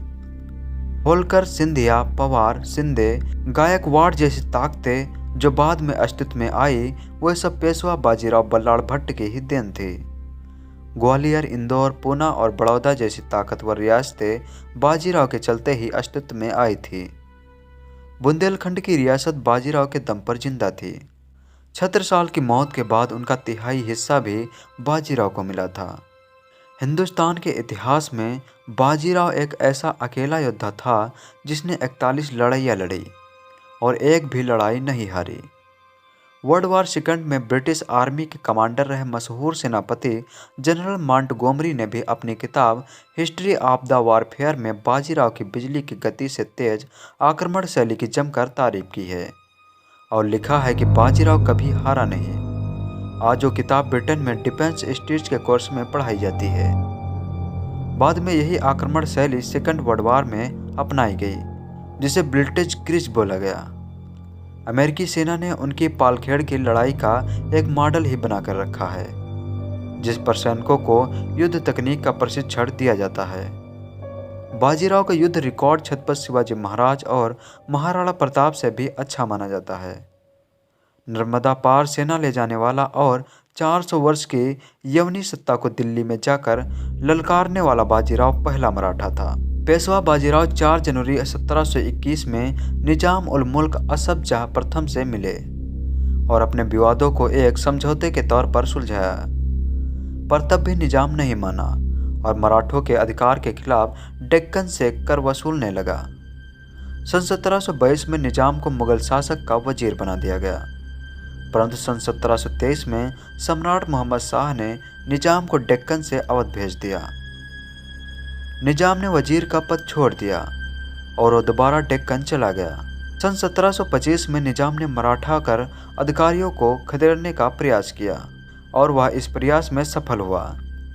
इसके एवज में 27 अगस्त सन 1727 में बाजीराव ने निजाम के खिलाफ मोर्चा शुरू किया और उन्होंने जालना, बुरहानपुर और खानदेश सहित निजाम के कई राज्यों पर कब्जा कर लिया। 28 फरवरी 1728 में बाजीराव और निजाम की सेना के बीच एक युद्ध हुआ, जिसे पलखेत की लड़ाई कहा जाता है। इस लड़ाई में निजाम की हार हुई और उस पर मजबूरन शांति बनाए रखने के लिए दबाव डाला गया। बाजीराव ने सन 1723 में दक्षिण मालवा की ओर से एक अभियान शुरू किया। बाजीराव ने सन 1723 में दक्षिण मालवा की ओर एक अभियान शुरू किया, जिसमें मराठा के प्रमुख रनोजी शिंदे, मल्हारराव होलकर, उदाजीराव पवार, तुकोजीराव पवार और जीवाजीराव पवार ने सफलतापूर्वक चौथ वसूला। अक्टूबर 1728 में बाजीराव ने एक विशाल सेना अपने छोटे भाई चिमाजी अप्पा के नेतृत्व में भेजा, जिसके प्रमुख थे शिंदे, होलकर और पवार। 19 नवंबर 1728 को चिमाजी की सेना ने मुगलों को अमझेरा में हरा दिया। बुंदेलखंड के महाराजा छत्रसाल ने मुगलों के खिलाफ विद्रोह छेड़ दिया था, जिसके कारण दिसंबर 1728 में मुगलों ने मोहम्मद खान बंगत के नेतृत्व में बुंदेलखंड पर आक्रमण कर दिया और महाराजा के परिवार के लोगों को बंधक बना दिया। छत्रसाल राजा के बार बार बाजीराव से मदद मांगने पर मार्च सन 1729 को बाजीराव ने उत्तर दिया और अपनी ताकत से महाराजा छत्रसाल को उनका सम्मान वापस दिलाया। महाराजा छत्रसाल ने बाजीराव को बहुत ही जागीर सौंपी और अपनी बेटी मस्तानी और बाजीराव का विवाह भी करवाया। साथ ही महाराजा छत्रसाल ने अपनी मृत्यु सन 1731 के पहले अपने कुछ मुख्य राज भी मराठों को सौंप दिए। सन 1730 में पेशवा बाजीराव ने अपने छोटे भाई चिमाजी अप्पा को गुजरात भेजा। सर बुलंद खान ने गुजरात का कर इकट्ठा चौथ और सरदेशकुई को मराठों को सौंप दिया। बाजीराव ने दाभाड़े, गायकवाड़ और कदमबंदे की सेनाओं को हरा दिया और दभौय के युद्ध में त्रिभंगराव की मृत्यु हो गई। 27 दिसंबर 1732 में निजाम की मुलाकात पेशवा बाजीराव से रमेशराम में हुई, परंतु निजाम ने कसम खाई कि वो मराठों के अभियान में हस्तक्षेप नहीं करेगा। जंजीरा के सिद्दी मुस्लिम राजा एक छोटा राज्य पश्चिमी तटीय भाग और जंजीर के किले को संभालते थे। शिवाजी की मृत्यु के बाद से वो धीरे धीरे मध्य और उत्तर कोंकण पर भी राज करने लगे। सन 1723 में सिद्दी प्रमुख रसूल कोत खान की मृत्यु के बाद उनके बेटों के बीच युद्ध सा छिड़ गया। उनके एक पुत्र अब्दुल रहमान ने बाजीराव पेशवा से मदद मांगी, जिसके कारण बाजीराव ने कन्होजी अंगरे के पुत्र शेखोजी अंगारे के नेतृत्व में एक सेना मदद के लिए भेज दी। मराठों ने कोंकण और जंजीरा की कई जगहों पर काबू पा लिया और 1733 में ही उन्होंने रायगढ़ के किले पर कब्जा कर लिया। 19 अप्रैल 1736 में चिमाजी ने सिद्दियों पर आक्रमण कर दिया, जिसके कारण लगभग 1500 से ज्यादा सिद्दियों की मृत्यु हो गई। शिवाजी की मृत्यु के बाद प्रदेशों की अधीनता को याद दिलाया। सन 1719 में मुगलों ने यह भी याद दिलाया कि डेक्कन के 6 प्रांतों से कर वसूलने का मराठों का अधिकार क्या है। उस वक्त निजाम उल मुल्क असफ जाह प्रथम मुगल साम्राज्य का वाइसराय था। उसने दक्कन में नया राज्य निर्माण किया और मराठों को कर वसूली के अधिकार के लिए चुनौती दी। बहुत जल्दी मराठों ने मालवा और गुजरात में भी प्रदेशों को प्राप्त किया। 19-20 साल के उस युवा बाजीराव ने 3 दिन तक दिल्ली को बंधक बनाकर रखा था। मुगल बादशाह के लाल किले से बाहर निकलने की हिम्मत नहीं हुई। यहाँ तक कि 12वां मुगल बादशाह और औरंगजेब का नाते दिल्ली से बाहर भागने ही वाला था कि बाजीराव मुगलों को अपनी ताकत दिखाकर वापस लौट गए। यह घटना भंसाली की फिल्म में नहीं है। दिल्ली पर आक्रमण उनका सबसे बड़ा साहसिक कदम था। वे अक्सर शिवाजी के नाते छत्रपति साहू जी से कहते थे कि मुगल साम्राज्य की जड़ों यानी दिल्ली पर आक्रमण किए बिना मराठों की ताकत को बुलंदी पर पहुंचाना मुमकिन नहीं है और दिल्ली को तो मैं कभी भी कदमों पर झुका दूंगा। छत्रपति साहू 7 से 25 साल की उम्र तक मुगलों की कैद में रहे थे। वह मुगलों की ताकत को बाखूबी जानते थे, लेकिन बाजीराव का जोश उन पर भारी पड़ जाता था। धीरे धीरे उन्होंने महाराष्ट्र को ही नहीं पूरे पश्चिम भारत को मुगल आधिपत्य से मुक्त करा दिया था। फिर उन्होंने दक्कन का रुख किया। दक्कन में निजाम, जो मुगल बादशाह से बगावत कर चुका था, एक बड़ी ताकत था। कम सेना होने के बावजूद बाजीराव ने उसे कई युद्धों में हराया और कई शर्तें थोपने के साथ उसे अपने प्रभाव में लिया था। इधर उन्होंने बुंदेलखंड में मुगल सिपाह सलाहकार मोहम्मद हंसज को हराया। इधर उन्होंने बुंदेलखंड में मुगल सिपाही सलाहकार मोहम्मद बंगज को हराया। कई बार पेशवा से मात खा चुके मुगलों का हौसला कमजोर हो चुका था। 1728 से 1735 के बीच पेशवा ने कई जंगें लड़ी। पूरा मालवा और गुजरात उनके कब्जे में आ गया था। बंगज निजाम जैसे कई बड़े सिपाही सलाहकार पस्त हो चुके थे। इधर दिल्ली का दरबार ताकतवर सैयद बंधुओं को ठिकाने लगा चुका था और निजाम पहले ही विद्रोही हो चुका था औरंगजेब के वंशज और 12वें मुगल बादशाह मोहम्मद शाह को रंगीला कहा जाता था। जंग लड़ने की उसकी आदत में जंग लगा हुआ था। कई मुगल सिपाही सलाहकार विद्रोह कर रहे थे। उसने वंगश को हटाकर जयसिंह को भेजा, जिसने बाजीराव से हारने के बाद उनको मालवा से चौथ वसूलने का अधिकार दिलवा दिया। मुगल बादशाह ने बाजीराव को डिप्टी गवर्नर भी बना दिया था, लेकिन बाजीराव का बचपन का सपना मुगल बादशाह को अपनी ताकत का परिचय करवाने का था। वो एक प्रांत का डिप्टी गवर्नर बनके या वंगज और निजाम जैसे सिपाही सलाहकार को हराने से कैसे पूरा होता। नवंबर 1736 को पुणे से दिल्ली मार्च शुरू किया। मुगल बादशाह ने आगरा के गवर्नर सदात खां को उनसे निपटने का जिम्मा सौंपा। मल्हार राव होलकर और पिलाजी जाधव की सेनाएं यमुना पार करके दोआब में आ गई थी। मराठों से खौफ में था सादात खां। उसने 1.5 लाख की सेना जुटा ली। मराठों के पास तो कभी भी एक मोर्चे पर इतनी सेना नहीं रही थी, लेकिन उनकी रणनीति के चलते मल्हार राव होलकर ने रणनीति अनुसार मैदान छोड़ दिया। सदात खां ने इसे मराठों का डर न समझा और उन्होंने डींगे मारते हुए अपनी जीत का सारा विवरण मुगल बादशाह को पहुंचा दिया और खुद सेना लेकर मथुरा की तरफ चला गया। बस उसी वक्त बाजीराव ने सदात खां और मुगल दरबार को सबक सिखाने की सोची। उस वक्त देश में कोई भी ऐसी ताकत नहीं थी जो सीधे दिल्ली पर आक्रमण करने का ख्वाब भी दिल में ला सके। मुगलों का और खासकर दिल्ली दरबार का खौफ सबके सिर चढ़कर बोलता था, लेकिन बाजीराव को पता था कि यह खौफ तभी हटेगा जब दिल्ली पर हमला होगा। सारी मुगल सेना आगरा मथुरा में अटक गई और बाजीराव दिल्ली तक चढ़ गया। आज जहां तालकटोरा स्टेडियम है, वहां बाजीराव ने डेरा डाला। 10 दिन की दूरी बाजीराव ने केवल 500 घोड़ों के साथ 48 घंटे में पूरी की, बिना रुके बिना थके। देश के इतिहास में अब तक 2 आक्रमण ही सबसे तेज माने गए हैं। एक अकबर का फतेहपुर से गुजरात के विद्रोह को दबाने के लिए 9 दिन के अंदर वापस गुजरात जाकर हमला करना और दूसरा बाजीराव का दिल्ली पर हमला। बाजीराव ने तालकटोरा में अपनी सेना का कैंप डाल दिया। केवल 500 घोड़े थे उनके पास।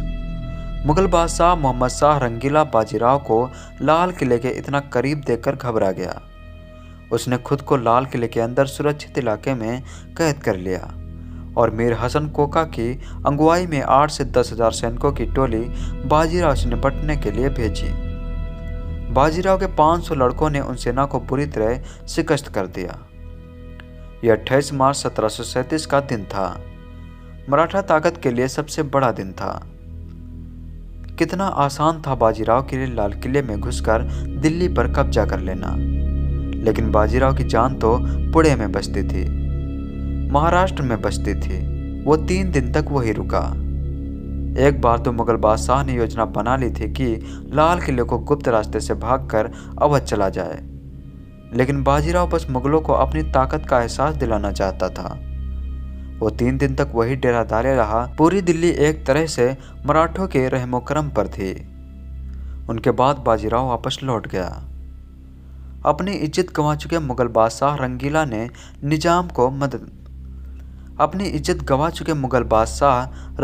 निजाम से मदद मांगी। निजाम दक्कन से निकल पड़ा। इधर से बाजीराव और उधर से निजाम दोनों मध्य प्रदेश के सिरोंजी में मिले, लेकिन कई बार बाजीराव से पिट चुके निजाम ने उनको केवल इतना बताया कि वो मुगल बादशाह से मिलने जा रहे हैं, किसी युद्ध के लिए नहीं। निजाम को मराठाओं ने रास्ता दे दिया। निजाम दिल्ली आया और उसने कई मुगल सिपाही सलाहकारों ने हाथ मिलाते हुए बाजीराव को धूल चटाने का संकल्प लेकर निजाम दिल्ली आया और उसने कई मुगल सिपाही सलाहकारों से हाथ मिलाते हुए बाजीराव को धूल चटाने का संकल्प लेकर कूच कर दिया। लेकिन बाजीराव बल्लाल भट्ट दूरदर्शी योद्धा था। वह पहले से ही यह सब जानता था। वह अपने भाई चिमाजी अप्पा के साथ 10,000 सैनिकों को दक्कन की सुरक्षा का भार देकर 80,000 सैनिकों के साथ फिर दिल्ली की तरफ निकल पड़ा। इस बार मुगलों को निर्णायक युद्ध में हारने का इरादा था, ताकि वे फिर सिर न उठा सके। दिल्ली से निजाम की अगुवाई में मुगलों की विशाल सेना और दक्कन से बाजीराव की अगुवाई में मराठा सेना निकल पड़ी। दोनों सेनाएं भोपाल में मिली।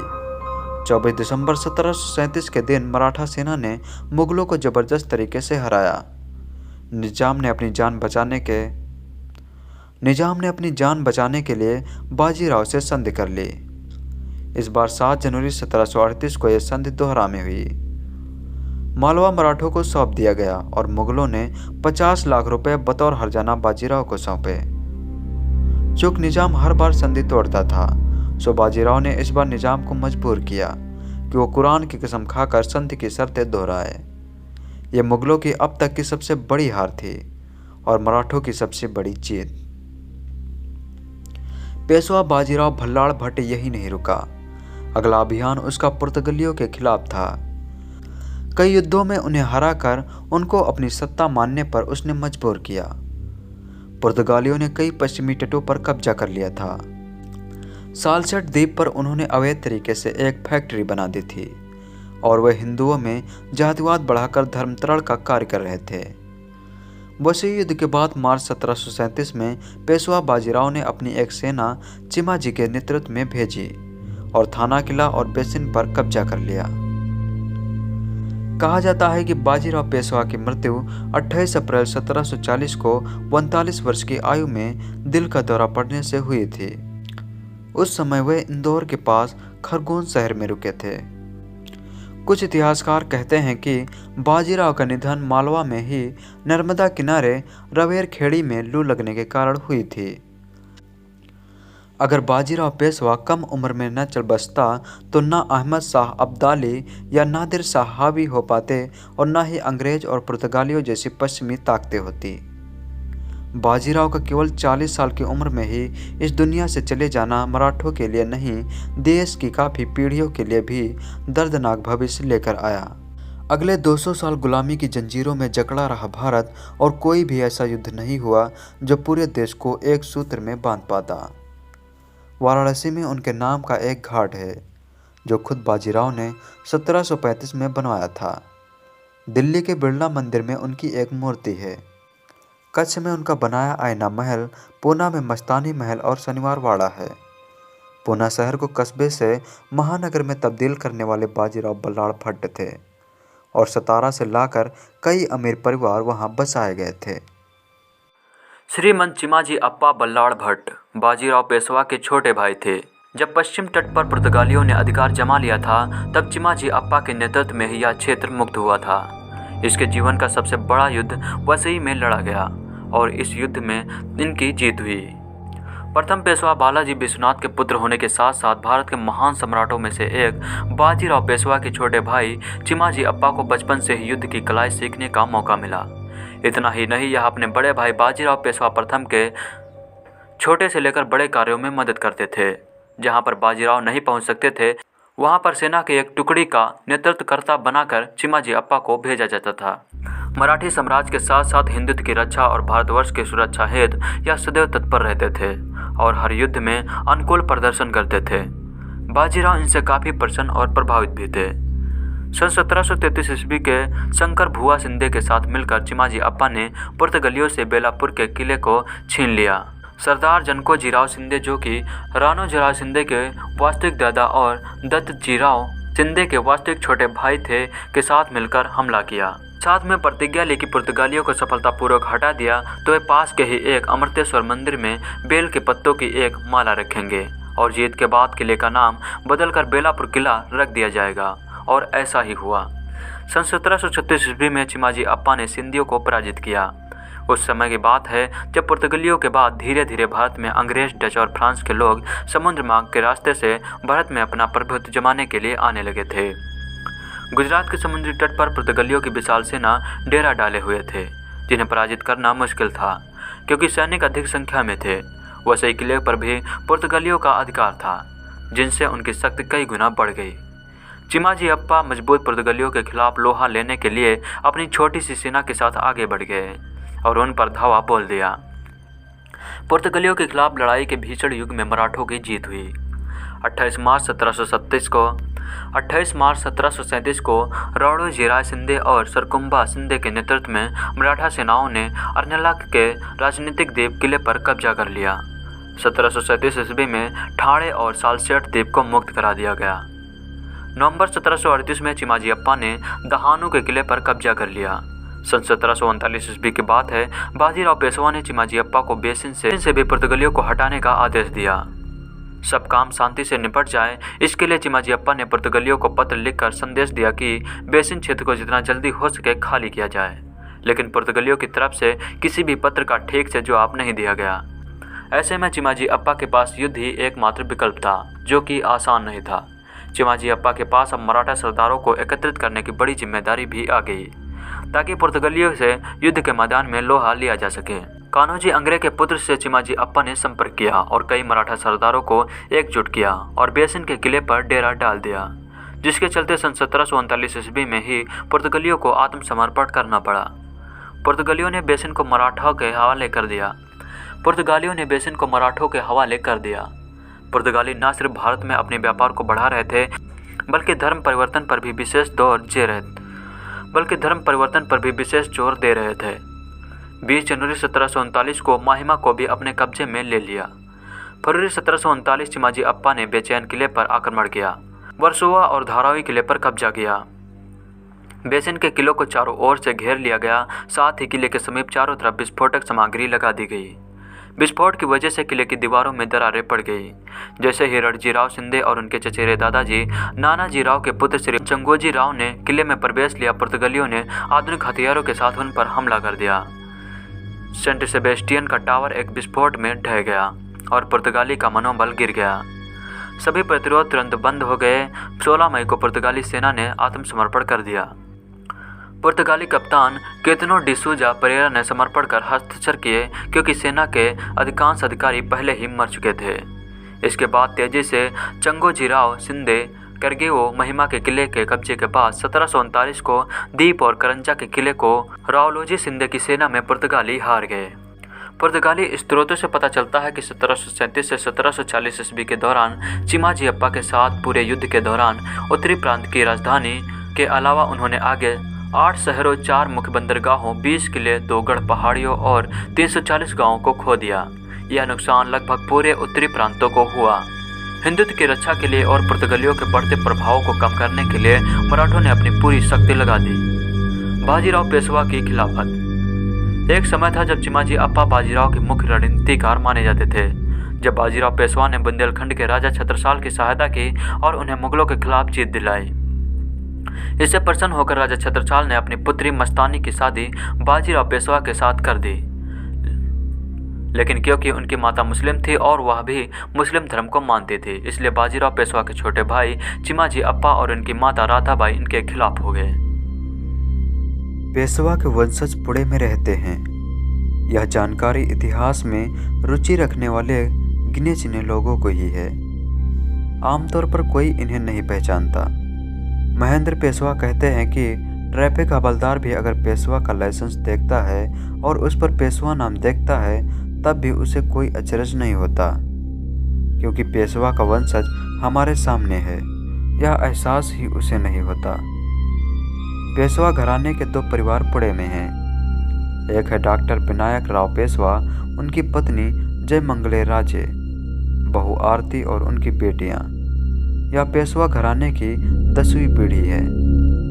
74 वर्षीय विनायक राव भूगर्भ विशेषज्ञ हैं और इसी विषय के प्राध्यापक के रूप में उन्होंने पुणे विश्वविद्यालय में 33 वर्ष से नौकरी की है।